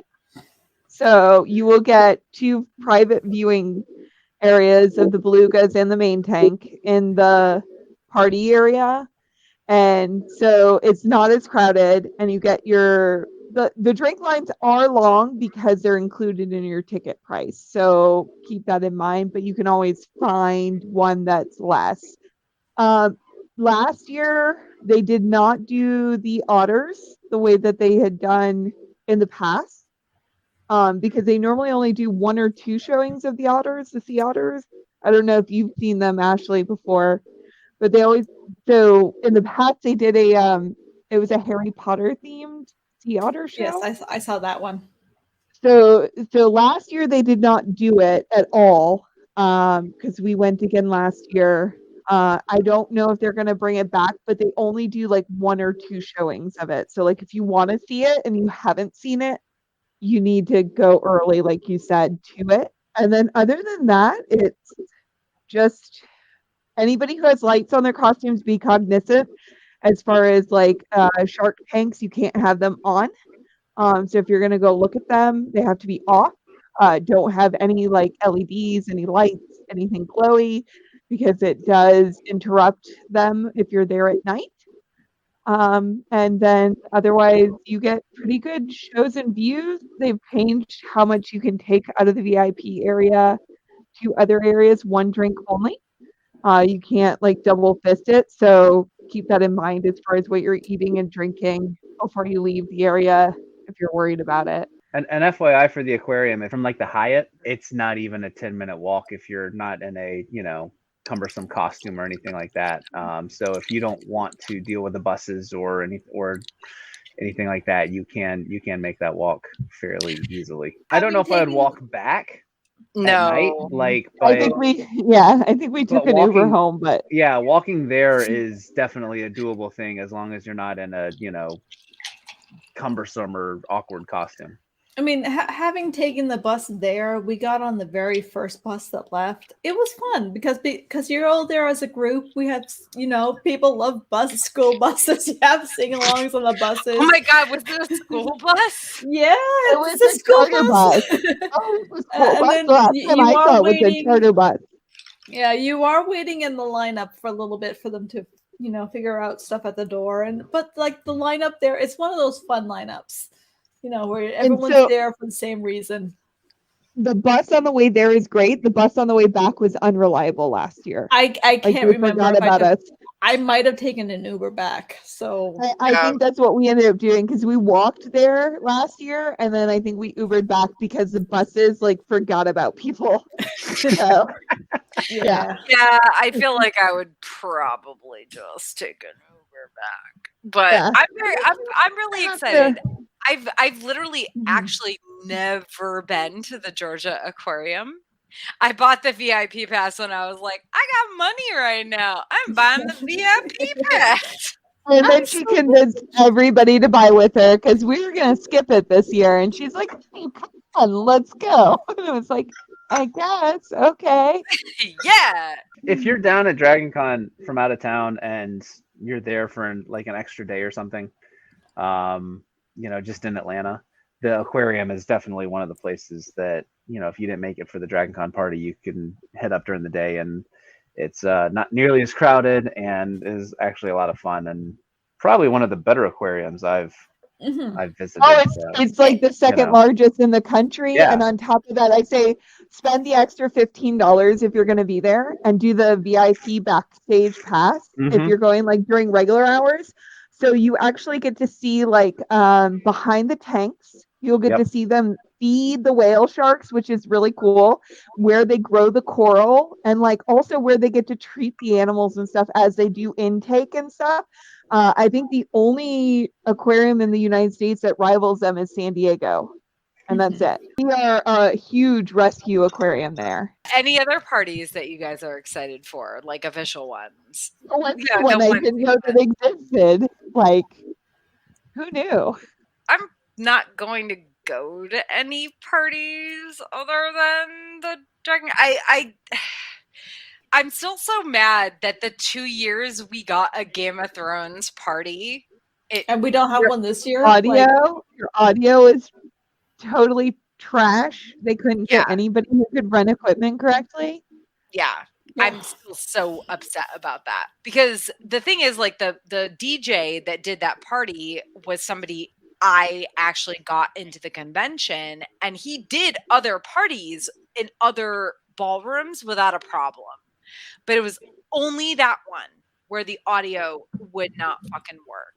Oh. So I'm hoping that with House of the Dragon being a thing, maybe next year we can get another Game of Thrones party, because the high fantasy track doesn't, they get their, because they have their like little fandom bands and stuff like that. Like they gave the high fantasy track the Game of Thrones party on Saturday night, which is such an amazing time and thing. And then they give us this room that apparently can handle acoustic bands, but can't handle an actual DJ who has played the Star Wars party the same year and had Was it the last night on Alderaan that he did? Yeah. Anyway, other than that, so last but not least, other stuff. Anybody excited for guests? Well, talking about other events, I wanted to mention the House of the Dragon screening party that's going on Sunday night. History of Westeros, another very popular Game of Thrones podcast. They've been around for a very long time. They're very active in the community and have done lots of things for the community. I can't, talk them up enough. That they're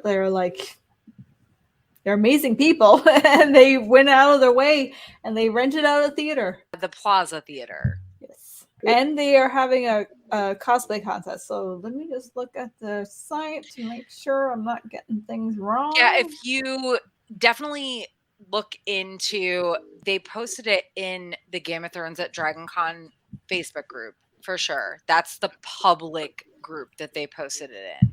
They also posted it in their own Facebook, like the History of Westeros Facebook group, but I don't think it's sold out yet. And yeah, they're doing and the tickets are free, so you just have to register your ticket because they obviously can't oversell. So you just want to go to that site and register your ticket. It is, I think it's 2 episodes that they're doing. It's at 1049 Ponce de Leon Avenue. Yeah, really, really exciting. It starts at 7 p.m. So, and I think it's 3 hours long. They are doing I think they're doing like maybe the previous week's episode and then the new episode of that week. I'm really mad that I have to miss it. Yes, it sucks that you got scheduled for a panel at the same time. Unfortunately, Tara cannot make it. But also, at the very least, I am scheduled for a thing that I'm doing that I also absolutely love, which is the Red Dead thing. So, with Red Dead actors, and I'm just super excited about it. So, cheers. Yep. And, sorry, I mentioned Red Dead during. Oh, yep. Maybe of the fellow Atlanteans that know a little bit better than me, that it makes me look like that it's not walking distance. You have to Uber there. No, you would definitely want to. Yeah, you would definitely want to Uber there. Okay. Yeah, I don't live there, but I know. Friday night, if you're into Rocky Horror, every night Friday they do a Rocky Horror picture show. At the same location? Yeah. They do a shadow cast. So if you've ever been, that means where they show the movie and they have a cast. Because I didn't know what this meant the first time I went. I have been involved in shadow cast. So, well, they just said we were going to see Rocky Horror. They did not tell me there was a shadow cast, and I'm just like, oh. So I'm watching the movie and people act out. It was fine. I enjoyed it. So, and if they do little things and whatnot, but they don't do the over-the-top stuff that, they have to clean up for. But you can bring your newspaper, and they'll draw a V on you if it's your first time seeing it in the theater. So it is a theater that is used to this kind of shenanigans. Yeah, they do spook shows there regularly. I know people who do like horror stuff locally. So they do a lot of like independent stuff there because it's one of the last like independent theaters in Atlanta. Okay. So they've got 2 screens. It's very quaint. It's old school setup, like where they have a ticket thing. So I don't know if they do cards now. Really Back in the day, they only did cash. Yeah, I remember this is like a. This is not a Dragon Con official event. I just want to clarify that this is a private thing that people who are going to Dragon Con are putting on, and adjacent to Dragon Con.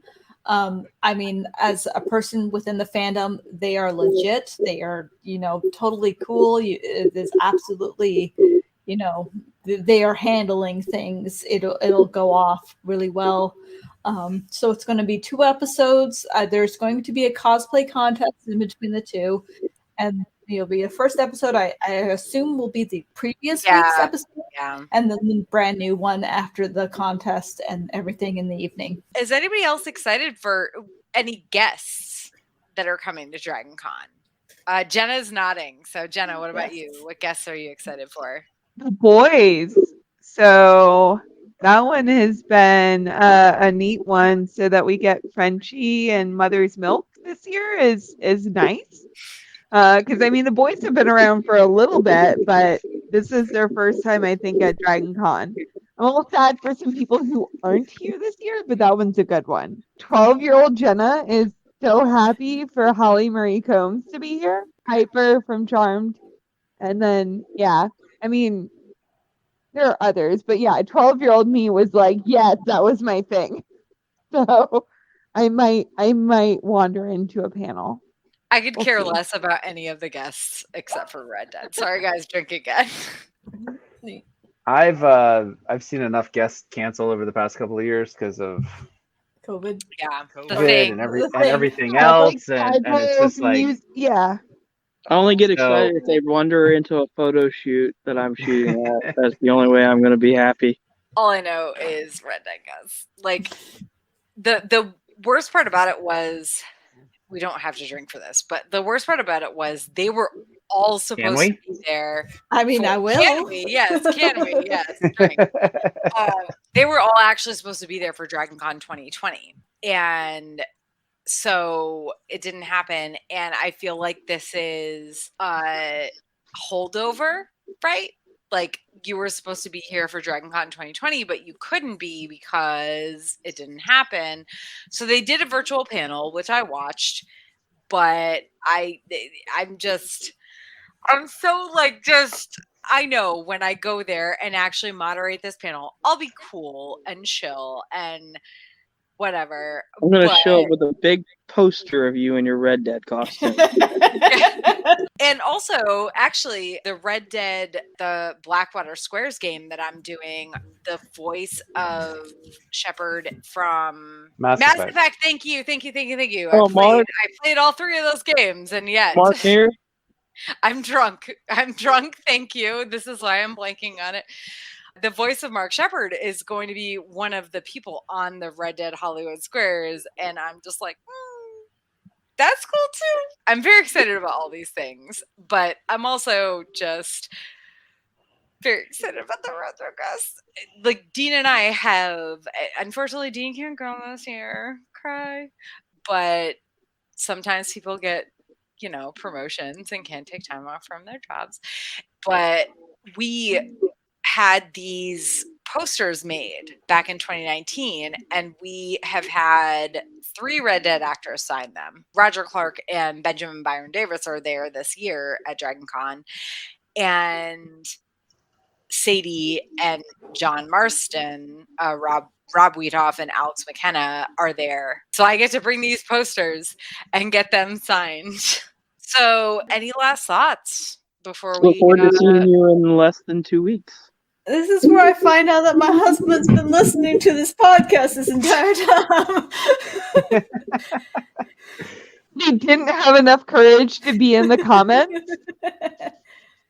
He did at one point, actually. Oh, he literally asked.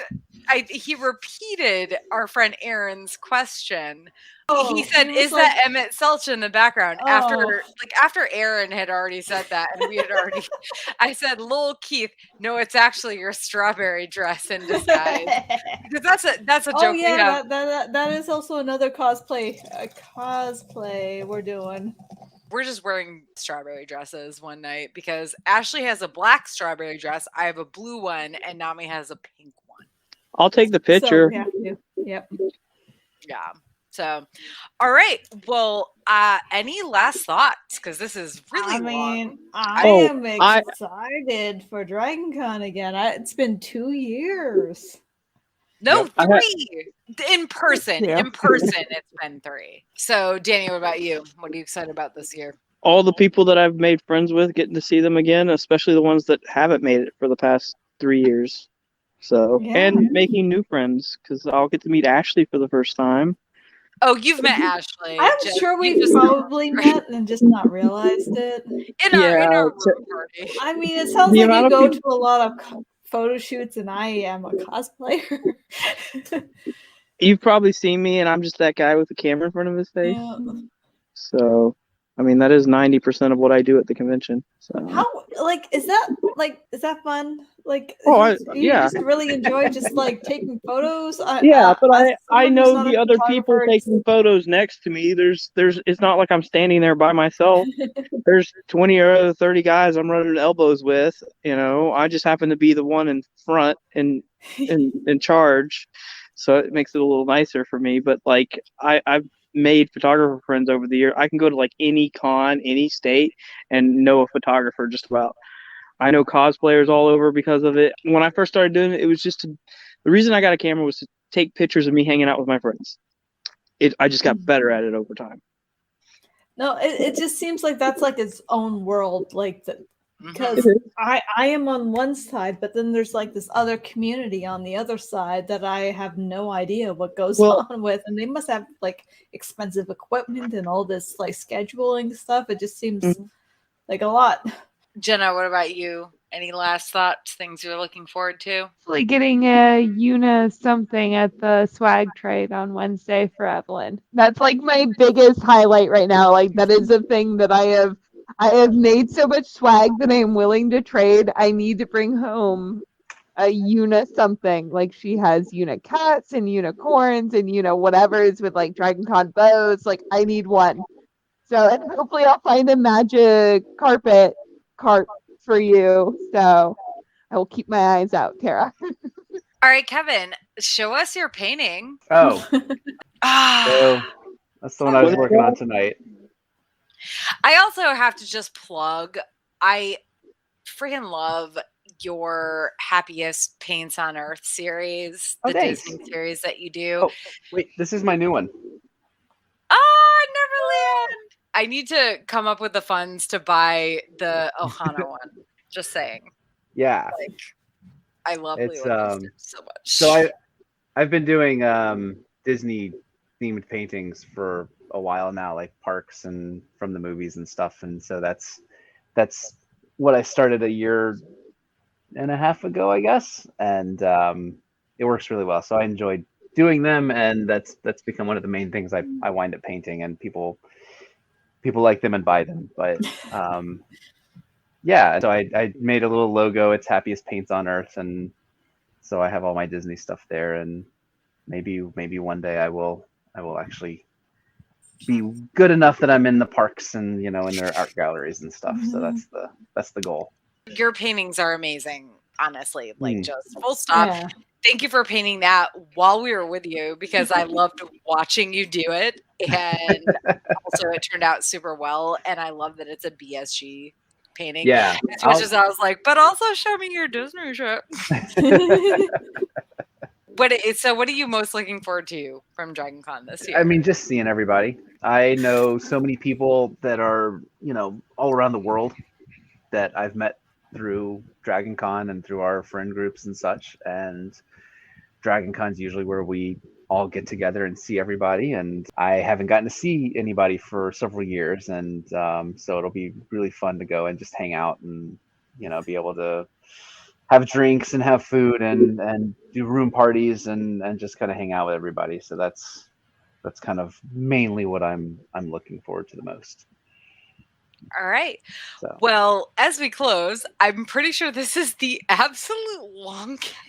I'm not sure about that, to be honest. You say that, but I say that, but no, I actually am. I think the longest prior to this was like just under 3 hours. But I tend to remember one where I just kind of left the screen and it was like, I'm passing out now. That might have been a post Dragon Con one, because those get dirty. But as we close, I just want to give a shout out to our Heroes tier patron, Tommy of the TKOK Podcast Network. Thank you so much for supporting us. Thanks again for joining us for Drinking Con version 6.0. We'll be back with our post Dragon Con show, Drinking Con The Hangover, sometime in September. Yeah, when we've recovered. Yeah, I'm hoping Saturday, September 10th. But that's kind of to be determined. Follow me at A Geek Saga on Facebook, Instagram, TikTok, Twitter, whatever. As soon as I know what date we're going to do the Hangover webcast, I will post it. Thank you guys again so much for being part of this. And everybody else, have a good night. Goodbye. Thank you for listening to the Geek Saga podcast. If you like what you heard, please check out other Geek Saga entertainment endeavors, including the Sagas and Sass webcast and podcast and Ice and Fire Con.